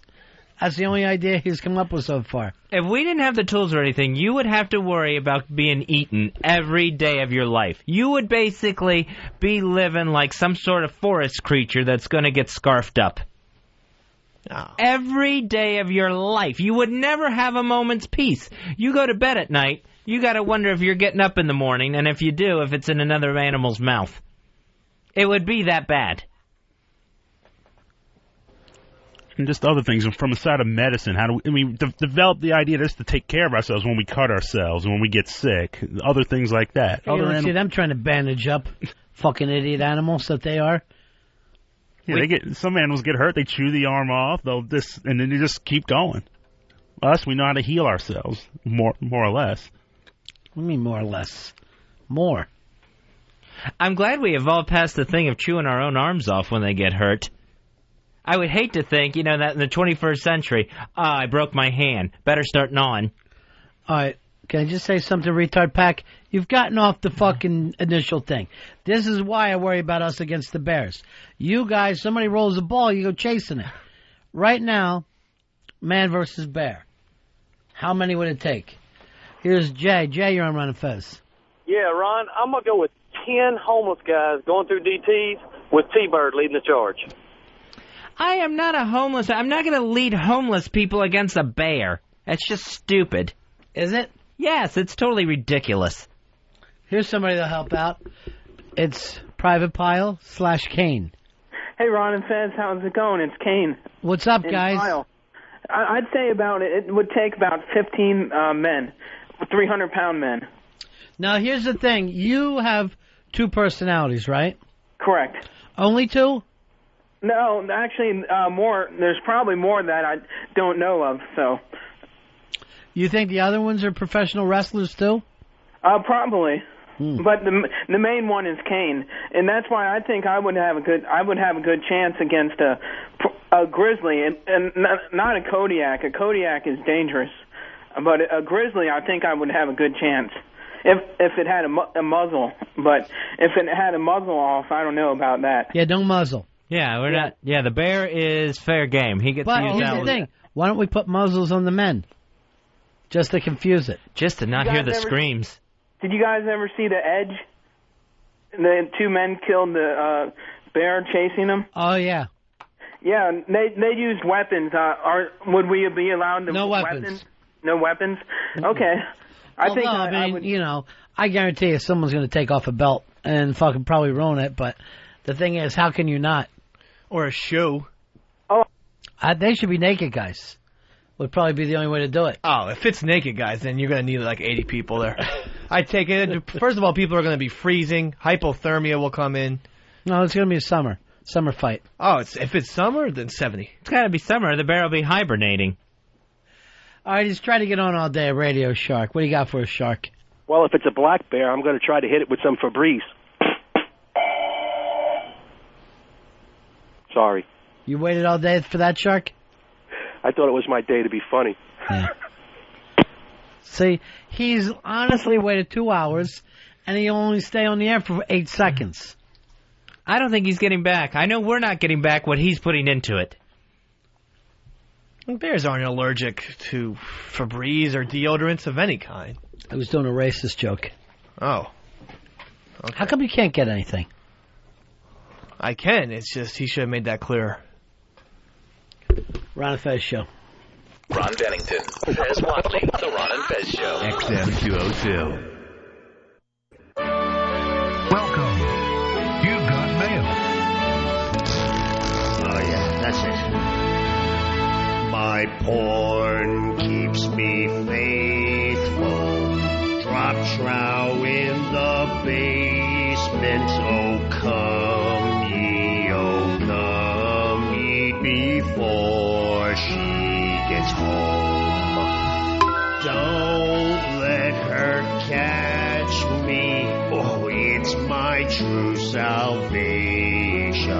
It is my hidden treasure. The value can't be measured. I go there to be pleasured by Tracy Lords. Be careful, beginners, with your masturbation. Don't let what had happened to me happen to you. While on a porn site, thought I had it timed right, and then I heard the door key. Oh God, my wife's home early. I only had one hand free. Yes, I got caught. Goodbye. The Ron and Fez Show, that's from Air 6, Very Filthy Triple Xmas. That's available at paulbond.tv. I can't imagine ordering this thing for Christmas. There's nothing Christmassy about it. 866-RON-0-FEZ, 866-RON-0-FEZ. Got some audio from the Iron Sheik. Apparently, this Kramer situation with Michael Richards is affecting everyone, and even the Iron Sheik from the old WWF is going off about it. Kramer, I want to let you know, you break my heart. You insult all my Muslim brother in this country, especially my brother Muhammad Ali, Kamar Mansumet, Muhammad Ali, and Iron Sheik. And you know, Muhammad Ali, the most black brother in the world, like Jesus, because Muhammad, his name was Cassius Christ. He believed Islam. He come to the Muslim, Shia Muslim. And also, I was in Georgia. My manager was a Sonny King, Kamar Mansumet. And David Letterman, I want to listen to you good too. And Regis Feldman, David Letterman, and Jerry Springer, whatever all you guys host show. And especially my friend in the Good Morning America, Mac Lover, and the lady, he left, whatever. I want to say, you did a bad thing, Kramer. Look at me. Look at Iran. Look at Iron Sheik. Look at my agents. Look at my brother, my rare another manager, Slick, WWF. Kramer, you're gonna soon or late gonna see the Iron Sheik, the rare Olympic champion, AU champion. I'm not Hulk Hogan, and I'm not some jabroni like my friend Rock or anybody else. I'm like Kurt Angle. I'm the legend. I'm like Dan Gable from Iowa. I'm his teacher. I'm the teacher of the Brett Rikers. I'm the All-America, red, Shia Muslim. I'm from all country. But I want to let you know, Kramer, you are prejudice no good. Son of a bitch. I wish Mr. Regis Feldman or David Letterman and invite me to their show to talk about you no good, low life, son of a bitch, prejudice. The Iron Sheik a little upset over the Kramer situation at the Laugh Factory. It's amazing that after all these years, he still harbors this bitterness towards Hogan. We all do. That always gets thrown in there. He always finds a way to circle it back to Hogan somehow. Where is this, on YouTube? Yeah, on YouTube. One thing's they can just cut a promo these days. So hopefully Kramer will answer the Iron Sheik's challenge and appear and, I guess, fight him on Letterman or Regis. What about Good Morning America? Or even Jerry Springer? I'm sure they'd welcome him. And he's always wanting to bend someone over, too. I don't understand that with the Iron Sheik. That's always his strategy. I thought it was your strategy as well. Well, you learn from the best. And sticking up for everyone from Muhammad Ali to Slick, his old manager, against Michael Richards. I love how he called Ali the blackest of all champions. Like, what are you, the blackest of all champions? Ernie Shaver on line 3 wants to say, no, it was me. Kramer, he's this thing really isn't going away. Now he's going to meet with the 4 people that he screamed at while doing his stand-up. My thing is now, I think Kramer's enjoying the attention. As broken up as he supposedly was on the David Letterman show, I think he's really starting to like being in the newspaper every day. I think he likes hearing the Iron Sheik yell about him. I haven't thought about it much. A study at the Indiana University shows that chocolate milk is now one of the most effective drinks to help athletes recover after exercise. Well, I know it's good with a peanut butter and jelly sandwich. I can't imagine going out, running a few miles, coming in and chugging some chocolate milk. But they say it's actually good for you, huh? Yeah, that it's got all the nutrients. It's going to put everything back in your body that a Gatorade or a Powerade will. Give it to the Oakland Raiders. Can't hurt. As you see, Art Shell get doused with a cooler full of chocolate milk after an Oakland win. Well, that ain't going to happen. Oakland win. That just instantly nauseates me. I can't... You don't like chocolate milk?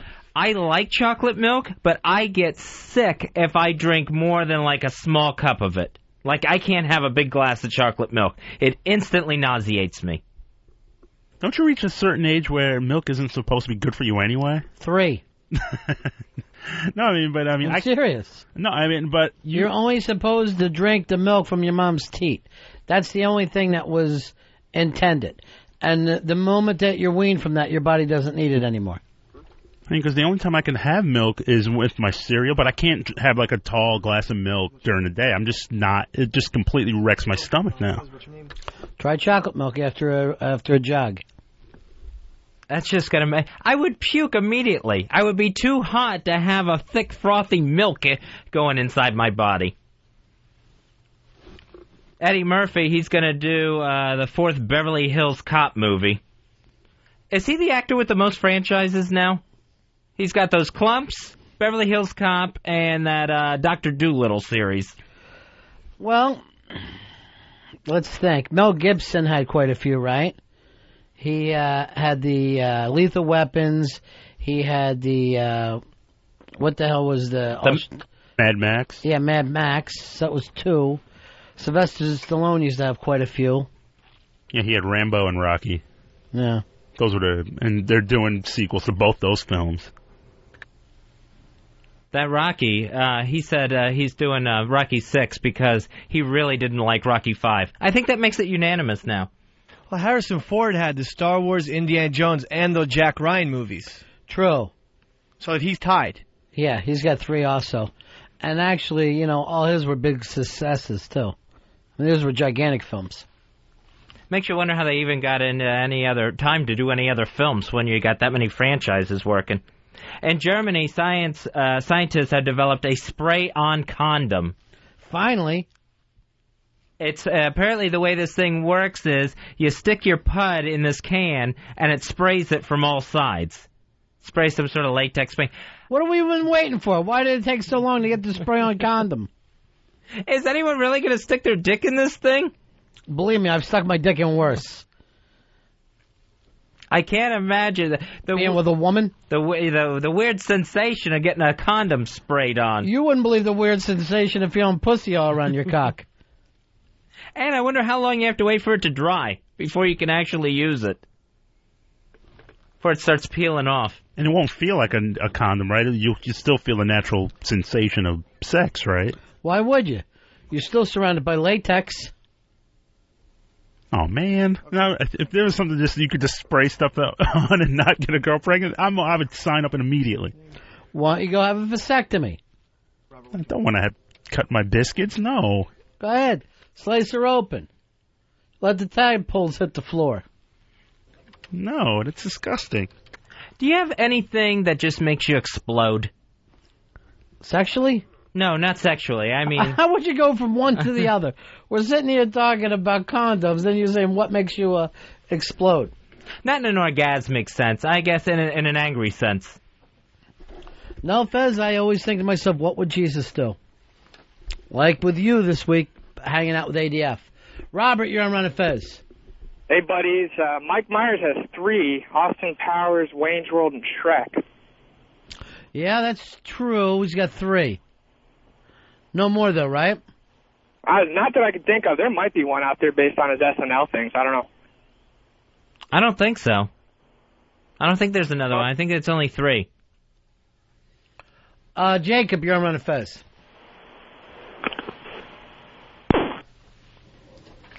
Hey, Andy, you're on Ron and Fez. Yeah, I heard Fez has been sticking his dick in a can for quite a while. Ouch.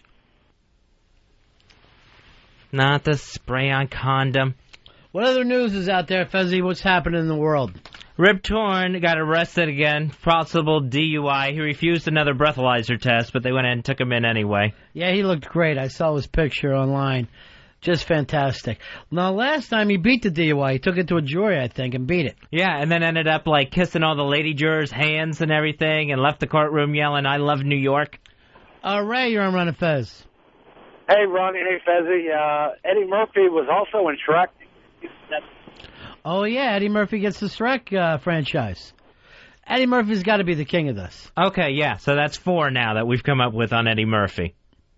I mean, the only guy I can even... I mean, Tom Cruise, maybe, with the Mission Impossible. Fez, what's your name? But what else? Yeah, no, he just has the one franchise. Yeah, so he's not even in it. Here's Jason, you're on Ron... Whoops, let me go. Jason, you're on the Ron and Fez show. Go ahead, Jason.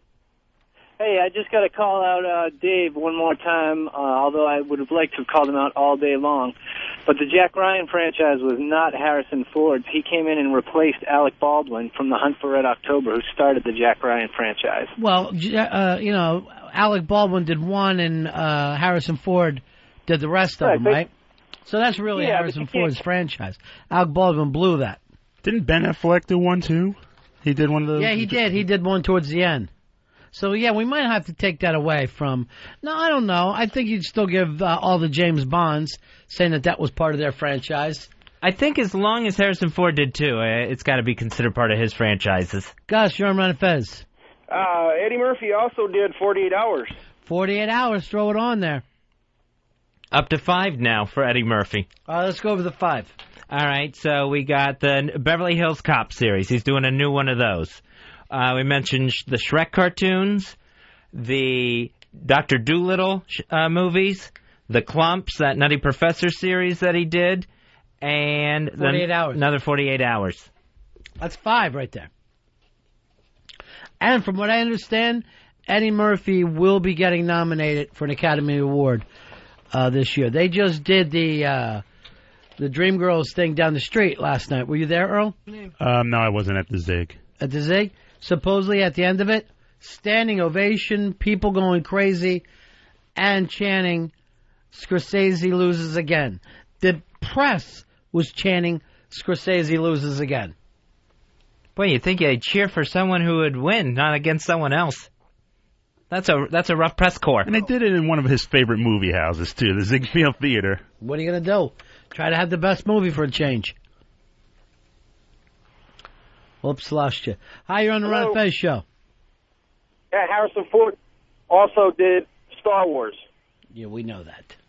No one sat around and forgot about Star Wars. Time Magazine got the short list for their Person of the Year. The short list so far, George W. Bush always shows up. How about his dad, Sabi? That man was just crying in Tallahassee. I think it was Tallahassee yesterday, as Jeb Bush was getting ready to give up the governorship. Got really emotional. Jeb Bush had to go up there and actually cradle him while he was trying to speak. Condoleezza Rice on the short list. She's there every year. Some bad guys. Kim Jong-il of North Korea. First of all, I've only heard bad guys. Mahmoud Ahmadinejad, the president of Iran. So he's on the list. Hugo Chavez, who just won a big re-election in Venezuela. Al Gore makes the list this year. Nancy Pelosi and the YouTube guys. Spy report. Spy report. Spy report. Here's Rich. Rich, you're on the Ron and Fez show. Hey, Ron. Yeah. Hey, how's it going? I got a spy report for you. Spy report. Spy report. Spy report.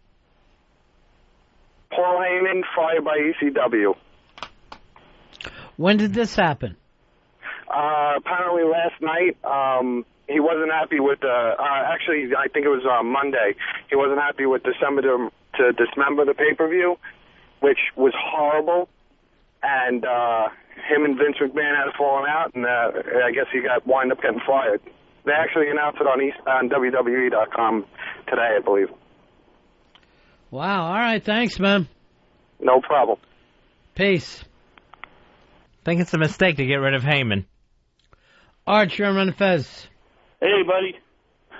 Yeah, Eddie Murphy also did the Mulan movies, the Disney movies, to play the dragon. How many of those were there? I think there were just the two.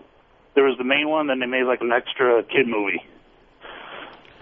I never saw any of them. I don't know if he did the second one. I think that was like a straight-to-video, and I don't know if Eddie Murphy did the voice for that again. Disney will just destroy those franchises that way. Oh, yeah. They'll try to come up with as many sequels as they can get.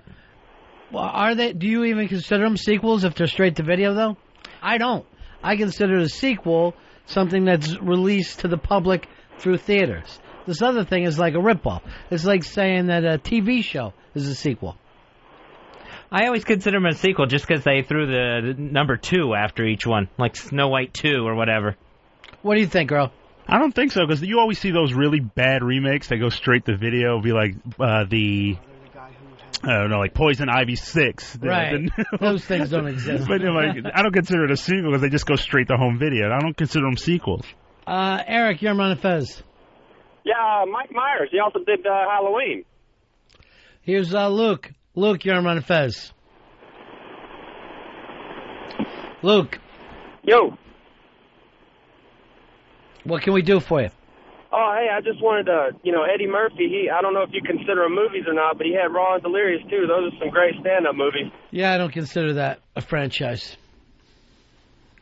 Tori Spelling has announced that she's working on her memoir now. I don't think this was a highly anticipated book that everyone's waiting for. Well, you wouldn't like to know what it was like backstage at the in that gigantic house? That's going to be the shortest memoir ever. It's my dad was rich, so he put me on the show. My dad was the producer, so I got to do 90210. It's the end. That is all we're going to get out of the Tori Spelling book. Maybe she got molested. I don't know. I'm going to wait. I'm going to wait and see before I judge. Play another. We got requests to play some more of those Christmas specials. It's Billy Staples. It's Christmas time. Let's try to get behind him. An album of Christmas songs, Alfez. It's called A Very Filthy Triple Xmas, and you can order that at paulbond.tv from Airsick. Yeah. I'll be homo this Christmas. Yeah, like I have been my whole life. I love it. I'll be on my knees, begging please, don't be such a tease. Hey, there's mistletoe, and my friend Joe, he's invading my hiney. Ooga, yeah. Christmas Eve, you will find me. That's because I'm out of the closet. Of course you'll find me, stupid. Doing acts that are obscene. Maybe to you, but not for me. I'll be homo this Christmas.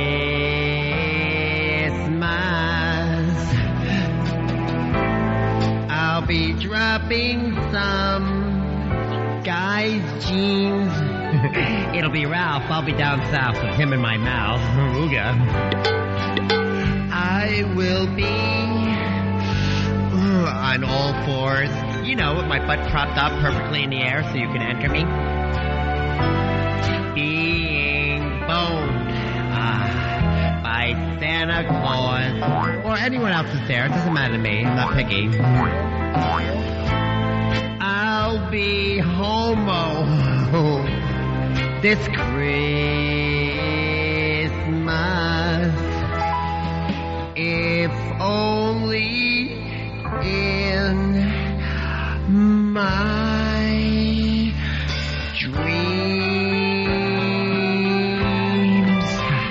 wanted to see that candy cane. Come on. You know what I like. Yum. Ronnie. Fezzy. The Ron and Fez Show. XM 202. Bring out the gimp. I think the gimp's sleeping. Well, I guess you just have to go wake him up now, won't you?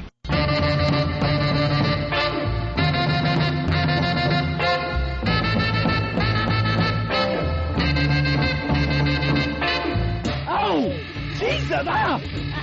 Oh, oh! Get the car! Wait, cut! What?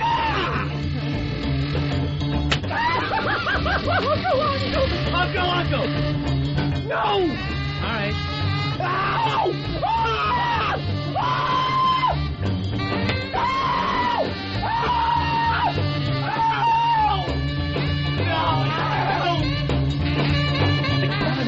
This is the warm-up.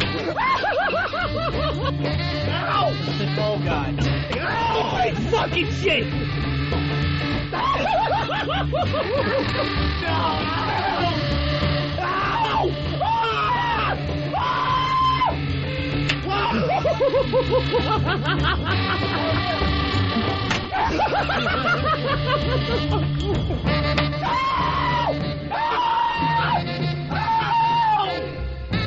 What the fuck was that? The pain and pleasure of our own East Side Dave. Ron and Fez Show. You don't have a high threshold of pain there, David. No, I don't. Especially when I'm being slammed with spikes or having hot sauce poured on my open wounds. Take it from the beginning yesterday, Earl, how Eastside Dave handled hot sauce on his newly shaved bald head. Ouch! Ow! Ow! Ow! Fuck! Ow! What the fuck in my head? Is this still hot sauce you put on me? Ouch! No! Help! Ow! Ow! The water. Ow! Fuck! Ow! You're ruining a nice haircut. I don't make a fucking mess out of this place. Calm down! Ow! No! Calm down! It's fucking burned bad! Fucking hot sauce is burning me! You need more hot sauce. No! I don't need more hot sauce! Help! Someone help me! No, you're getting the water all over the floor. Someone help! Oh! Get us the hot sauce. You fucking ruined everything. Someone help me. And no one did. No one did. Just lots of laughter and a couple cowbells, which I wasn't very happy with. Look around here. You see everybody here? Yeah. These are not your friends. Apparently not. And Dave, I was the one person like closest to the water, and you grabbed me with both hands and dragging me down to the floor. So you feel like a victim, do you, Earl? No, he's like nobody helped him. Like I'm the one person that could help him. You refused my help. It just seemed like you were jumping around. You know, you weren't really doing anything. It was the drowning man syndrome. He like grabbed onto Earl and tried to just take him under with him. Well, I wasn't sure at one point if it was the hot sauce that was burning me or like more hot water or the shaving cream or the water. That's why I kept saying, are you still applying the hot sauce to my head? I was as confused as you were, and yet I get blamed. Because it was your idea, though. I'm now, in hindsight, sure. Well, no, you told me it was going to help me. Yeah, in hindsight, bad idea. Yeah, I know. I just wish maybe we Now we got to move forward. I will. I just wish, maybe we had thought about this a little harder before we did it. And we can do the time that I have here with you. That's all I have.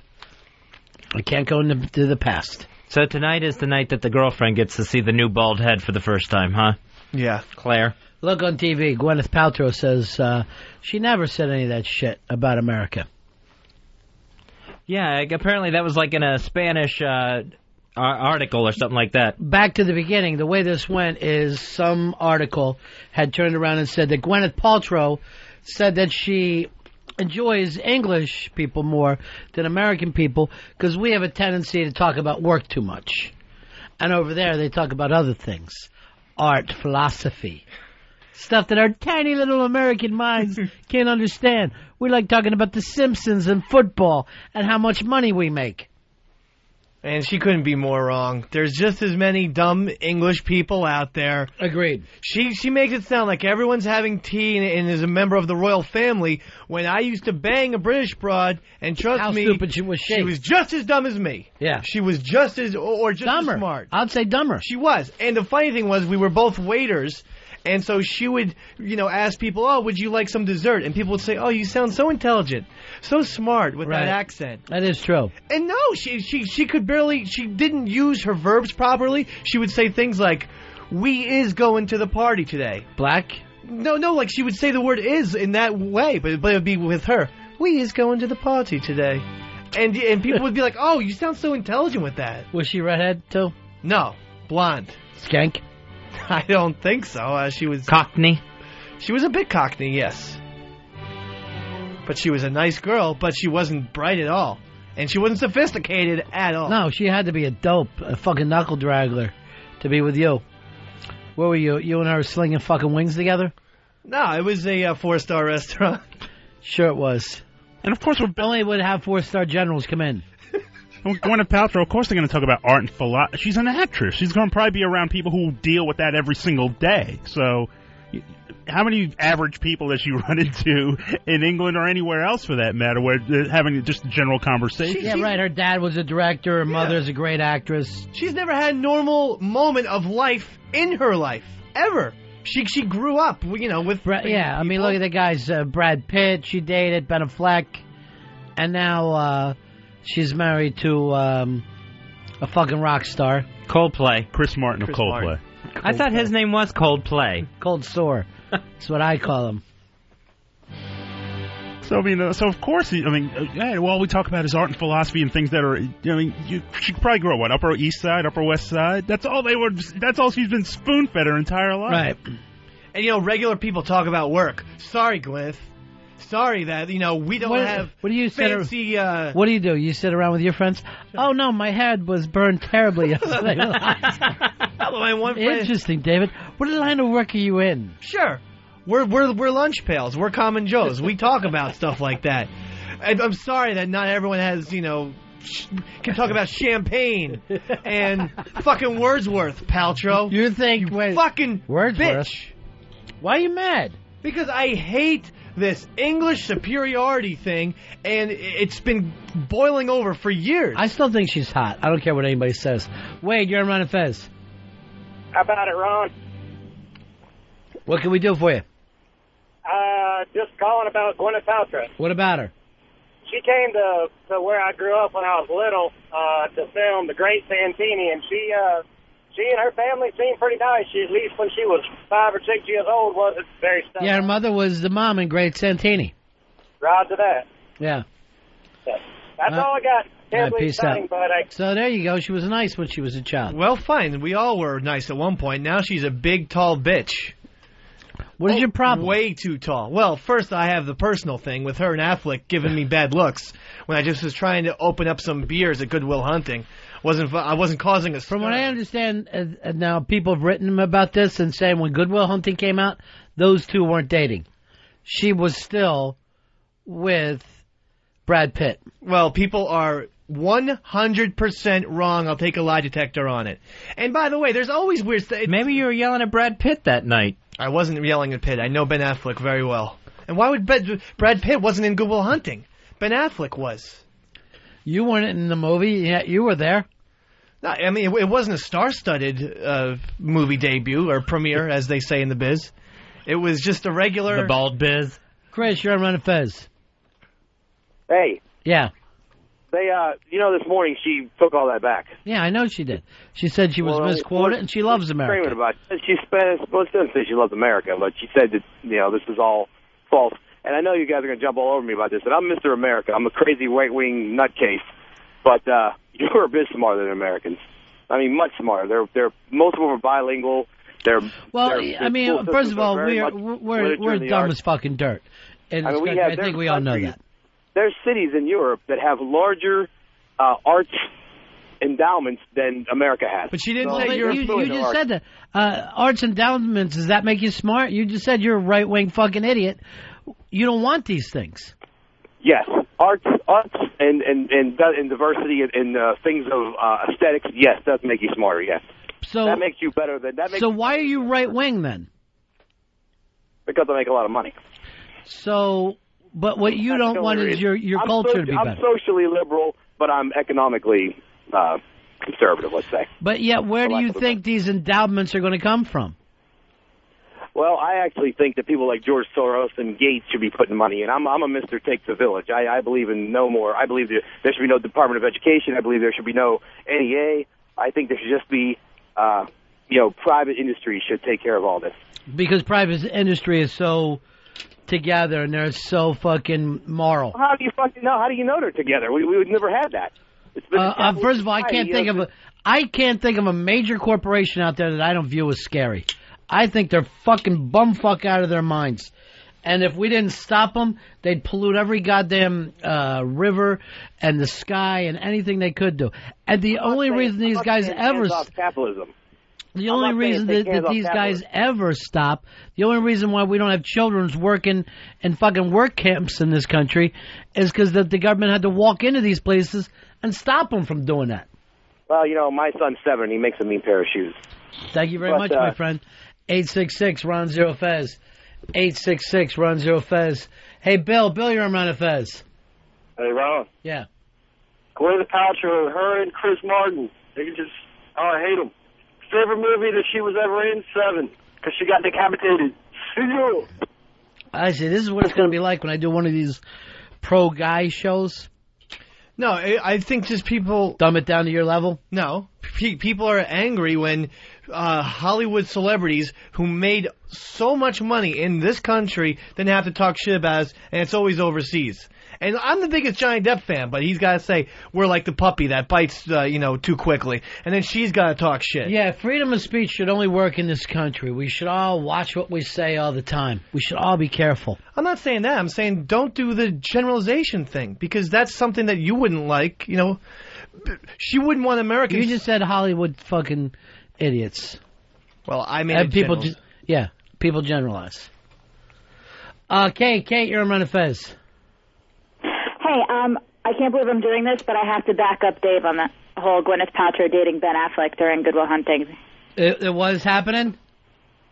Ben Affleck was dating Gwyneth Paltrow when Good Will Hunting was in theaters. I'm going to send you into the big-ass prize closet for putting truth over your hate of Dave.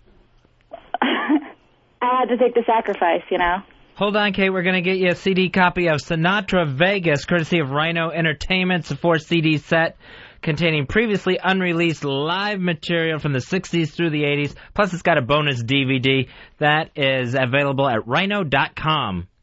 Earl, what the fuck? What? Why do I got to hear about this from Fez? What? Your beak will be wet. I'm looking at an empty bag I'm going home with today. Why do I have to be the second person to get it? Why does it always come after a listener with me? I always set aside the best first. When you're caught. No. When you're caught, you'll come up with it. I always look out for you. I mean, I give you gifts all year. I'm the gift that keeps on giving. God knows you should be. That fucking beautiful camera of yours, I didn't get one. And that's the only one I caught you with. How much shit are you getting that I know nothing about? What? I always share, Ronnie. Do you? Always share. You're going to end up with two in the back of your head, because sooner or later I'm going to find out something that I ain't in on. I know better. I know not to cross Ron Bennington. Kate goes into the big-ass prize closet for just telling the truth. That's all we ask for from the listeners, the truth. And I thank Kate. And I just remembered something. Remember that Matt Damon was going out with Winona Ryder? Mm-hmm. It was because Gwyneth Paltrow, while going out with Affleck, introduced Matt Damon to Winona Ryder. So that's why you definitely know that they were together during Good Will Hunting. Tom, you're on Ron and Fez. The exact same thing happened with the woman from the Dixie Chicks. She did the exact same thing overseas. So what's your point? She's exactly like Gwyneth Paltrow. She did the exact same fucking thing, but everyone still, praises her. Well, the difference is that, Gwyneth Paltrow doesn't count on hay seeds for her income. Where the Dixie chick, she had to turn around and go, oh, wait, the people that have been buying my albums are the ones most offended. I don't think people that go to Gwyneth Paltrow movies are going to be, all upset by this. Plus, the Dixie chick went after one person. She went after the President of the United States. This person went after an entire country and said we're stupid. I don't take kindly to that, Gwyneth. But I do. I honestly do. Doesn't she live in England now? Don't make her British. Yeah, but still, I mean, it's one of those things, love it or leave it. She left it. Same with Johnny Depp. He lives in France. What more do you want out of these people? Here's what I want. Lock it up. It's Mitchell Walters. No way. Yes way. Season's greetings, Mitchell. How are you, buddy? Happy holiday. What are you doing with an XM? I'm actually I'm in a rent-a-car. Where are you this week? Vegas? I'm in Florida. I just got back from Vegas. One of, if not the funniest people in the world, Fezzy, Mitchell Walters. You guys sound so good. Yeah, we're unbelievable. Your voice. Yeah. Mitchell, how's everything going with you? Everything's great. Everything's good. Now, I'm watching a Sears commercial the other day. Young yuppie Jimmy father turns into Mr. Jimmy Schubert. Yes, very funny commercial. Yeah. Even though it wasn't meant to be. But Jimmy acting like he cares a little bit, even though he didn't get anything to say. Well, after he got booed off stage in Philly, anything is good work for him. I noticed that he's been underground since then. Yes, he's been very scary. He's booed off stage in his own hometown. Not easy to do. In his own hometown. Yeah. They booed him like he was Mike Smith. Well, happy greetings. I'm so glad you're okay. And I'm in a car with Flat as we speak. Say Merry Christmas to Flathead. Merry Christmas to Flathead. That figures. And hello, man. Hello, Mitchell. What are you guys about to do? Check in for a good 36 hours? No, we're going to Super Walmart to shoplift. So are you living in South Florida now, Mitchell? I'm in Long Island now. Everything is going real good. Good. I'm glad to hear it, my friend. And hopefully, Dave, you'll let me come upstairs in that building. I would love to have you up here as soon as I see my money. You come in with a briefcase. I'll have Master Poe meet you at the door. I'll have a small payment for you. A small payment. Right now, the VIG would fucking get Luxembourg fucking bankrupt. All right, my friend. God bless you.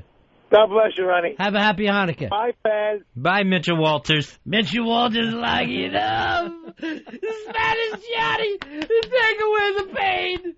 Take away the pain. Anyway, Ronnie, I have no idea. You're a gem. You're a gem for getting me out of this jam. Believe me, I was about to have a heart attack, and then you came in with the check and made everything all right.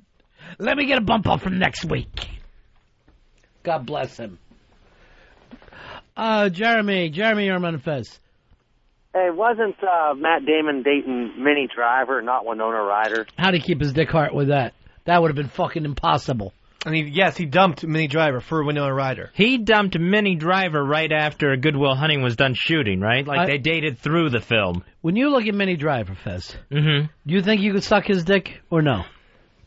No, I couldn't suck Minnie Driver's dick. Who's funnier than Mitchell Walters? Mitchell Walters is the absolute best. Who's funnier? Nobody's funnier. There you go. Nobody's funnier. Right now we're going to Super Walmart and shoplift for the next 45 minutes. And then I'm going to get my hair wet, put my glasses on my nose, and look like Ben Franklin. 5 minutes. I'm going to do 10 minutes, shit my pants, come off stage, and I'll meet you up at the room with a bindle. Did anyone know if Flat landed? Because right now I'm going out of my mind. I'm completely out of my mind. How did any of you kids get into this hotel room? Shut up, I'm fucking an 18-year-old girl right now. I have so many fucking stories about I'm not even going to bother. Just a fucking joy to the world, though. I consider him the anti-Dave. As dumb as you are, Dave, that's how smart Mitchell is. Okay. So he's got to be very bright then, is what you're saying. Yeah. You're catching on, Dave. I'd like to meet Mitchell Walters. Would you? Yeah. Well, put your wallet in your sock and walk outside. Meet him. And even there, I bet he finds it. Brandon, you're on Ron and Fez. Yeah, hey guys, what's happening? Paging Flathead, come to the white courtesy phone, please. Flathead to the white courtesy phone. Where are they going? I saw Schubert Flats and a fucking razor just leave here. Ronnie, what the hell's taking place? Why am I out? Where's Curtain Boy? With the landing gear. I'm not going to fucking stay up for 14 days straight. I'm going to need some landing gear. And it doesn't even sound like him. I don't even know what fucking impression I'm doing. Brandon, you're on Ron and Fez. Yeah, hey guys, what's happening? Yeah. Yeah, why do we give a fuck what celebrities think anyway? We treat them like they're all, authorities on all these subjects, and they're just people. Yeah, they're just people. They can have opinions. Well, yeah, they can have opinions, but we end up just glomming onto their opinions. Right, we discuss what this fucking woman says like it matters. Yeah. Doesn't matter. No, it doesn't that's like her going, oh, I like to fuck black guys. And then suddenly all going, why not white guys? What's wrong? Why are you turning your back? Who gives a shit? She has her own preference. She likes to fuck English guys. So what? How's that an affront to us? Because she's a public figure, and in some ways... White people are so scared of black people. Are you Figaro or African Americans?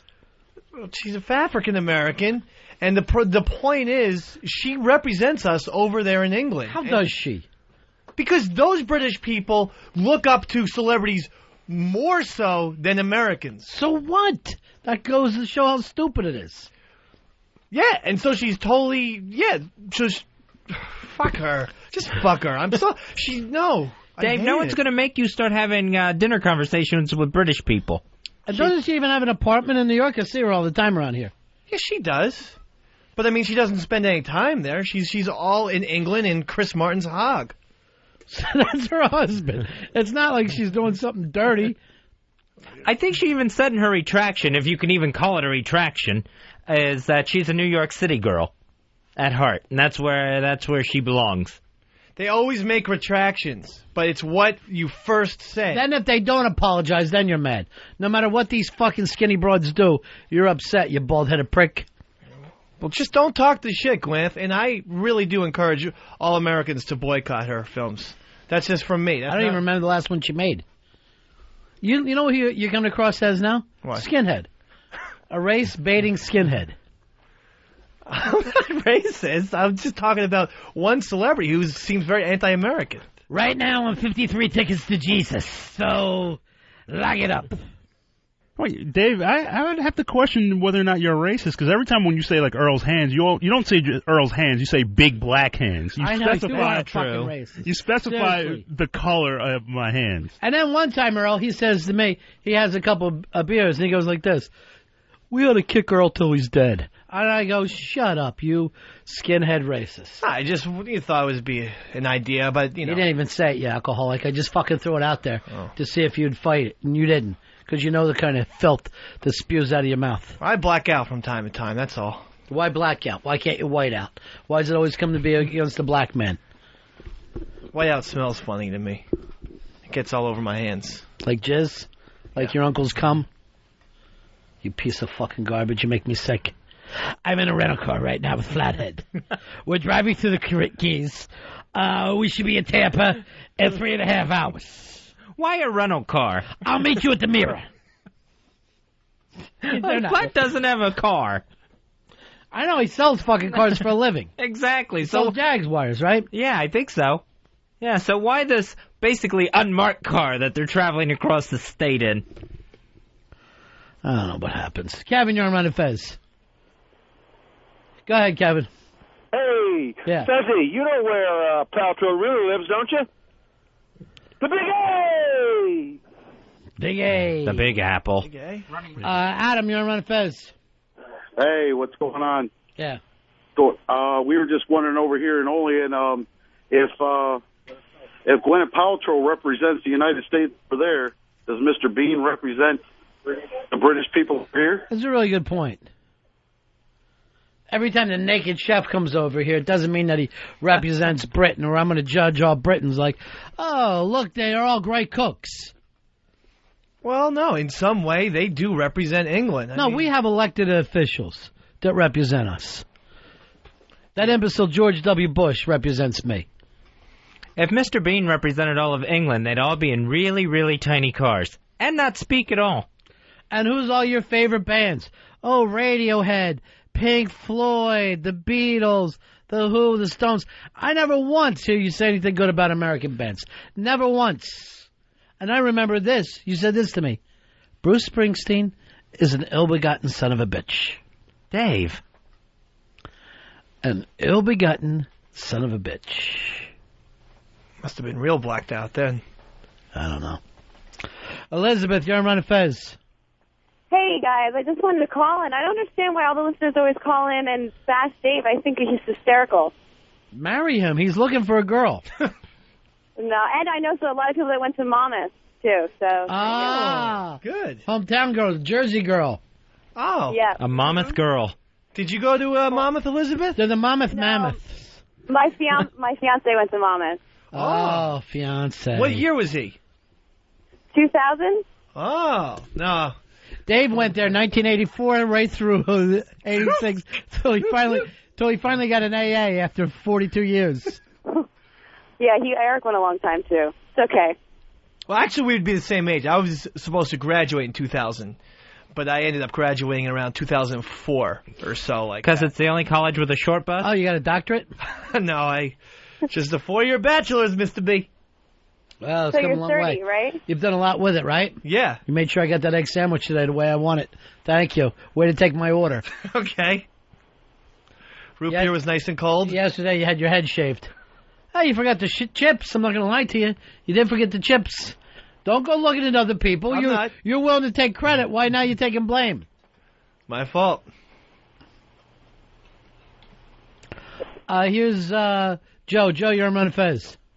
Hey, Ronnie. Yeah. Hey, wouldn't Madonna be our English representative? Yeah, she's best friends with Gwenny. Yes, I know. I know that there, and Gwyneth Paltrow looks up to her, so maybe Madonna's rubbing off on Gwyneth. Rubbing off pussy to pussy? No, idea-wise. Donut rub? You don't think they've ever done it together? No, I mean, I doubt it, but I would love to see it. I'd love to see him do the lobster dance. I'd probably never stop coming. One of the gossip sheets today was saying there's trouble between Madonna and Guy Ritchie because she wants to keep going back to Africa adopting more kids. She'd come home with one black baby, and I'd go fucking nuts. I'd break every fucking dish in that house. No offense, Earl, but I can't put up with that shit. Not as bad as if she gave birth to it. I don't know. I don't really see the difference. At least something get out of it. What's wrong with taking care of the brothers? I do that through welfare reform. I don't want them sleeping at the house. And God bless you, Earl. I think of you as a manservant. You know how I feel about you. Yes, it's very warm, Ron. You're my HN. But I think she crossed the line there. Why? Because she wants to have more kids, and they're available. Why not adopt some more black babies? England's nothing but orphans. Hasn't anyone seen Oliver? I saw a thing the other day. 34% of people living in London right now are foreign-born. It's that much of an international city now. And they replaced us with Wall Street. Their financial area bigger than ours. And their cost of living higher than in New York City. I know it's got like a huge Muslim population now, like a lot of big European cities have that. Paranoid. How you doing, buddy? Hey, Ron and Fez, what's up? What do you say, Doug?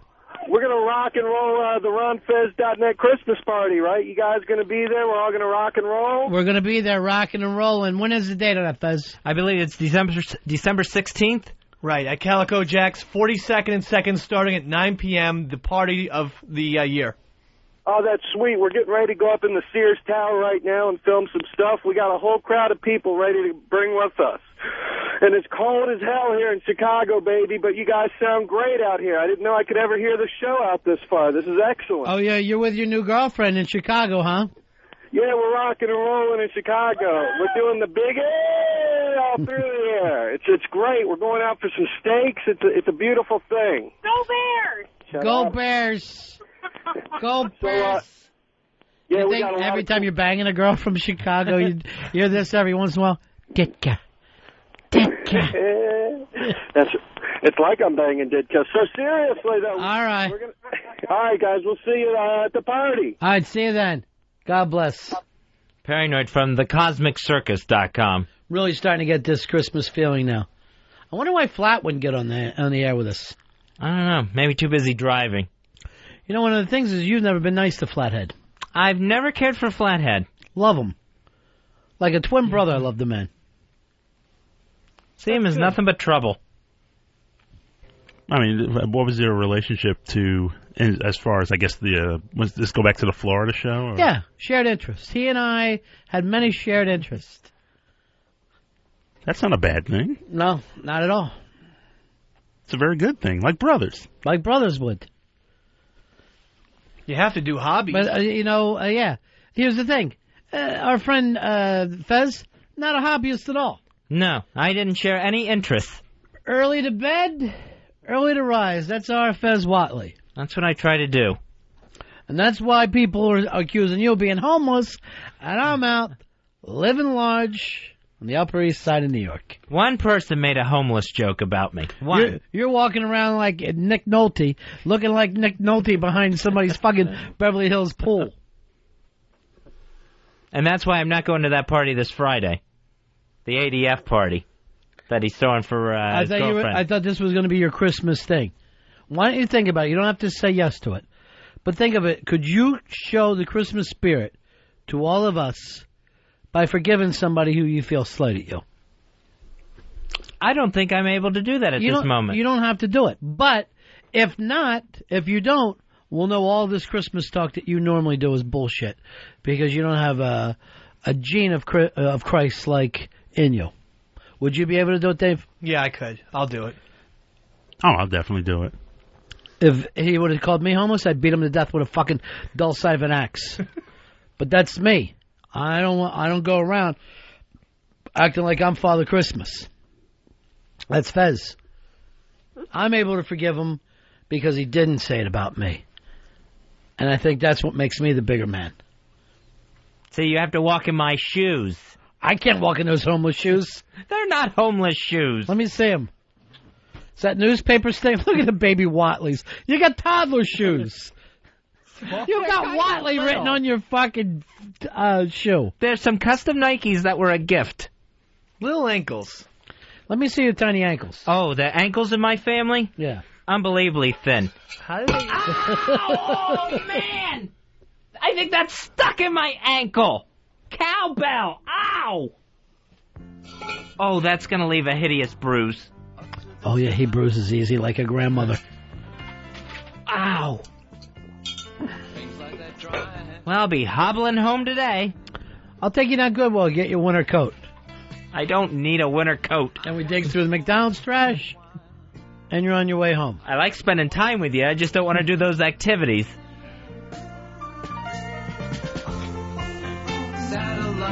When you hear this song, it means one thing. Fez and I are done with you. Is my ankle starting to swell? I know Dave sat in a little longer than any of us like today. Thanks for the pick-me-up, Dave. You're welcome, Mr. B. Bitsy, the best. Sorry about the chips. No, it was good. Teaches Dave a lesson. Chips are my fault. Not yours, Fitz. I want to take responsibility right now, because I don't want another hot sauce incident to make up for no chips. Earl Douglas, thank you, my friend. Thank you, Ronnie. Madonna adopted you, and you're on your way now to a bigger and better life. Nice to be loved, Ronnie. If she has adopted people, you ought to try to get over there.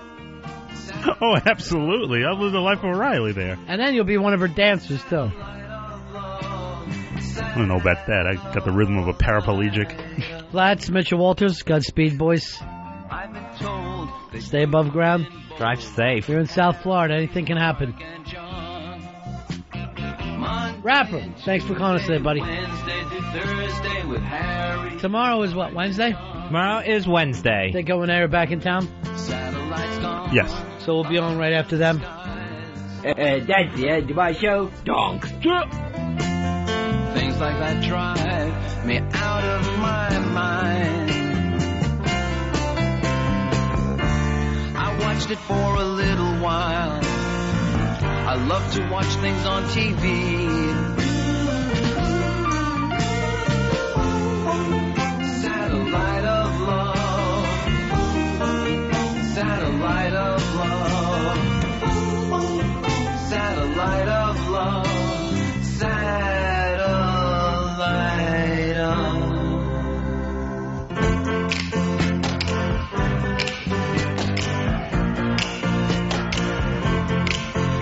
satellite of love, satellite of love, satellite of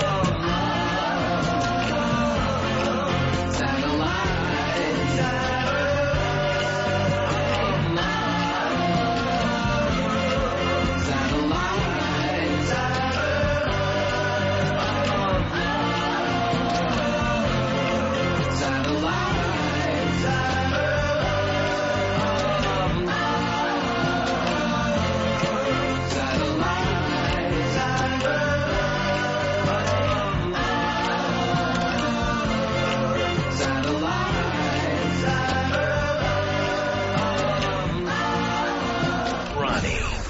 The Ron and Fez Show, XM 202.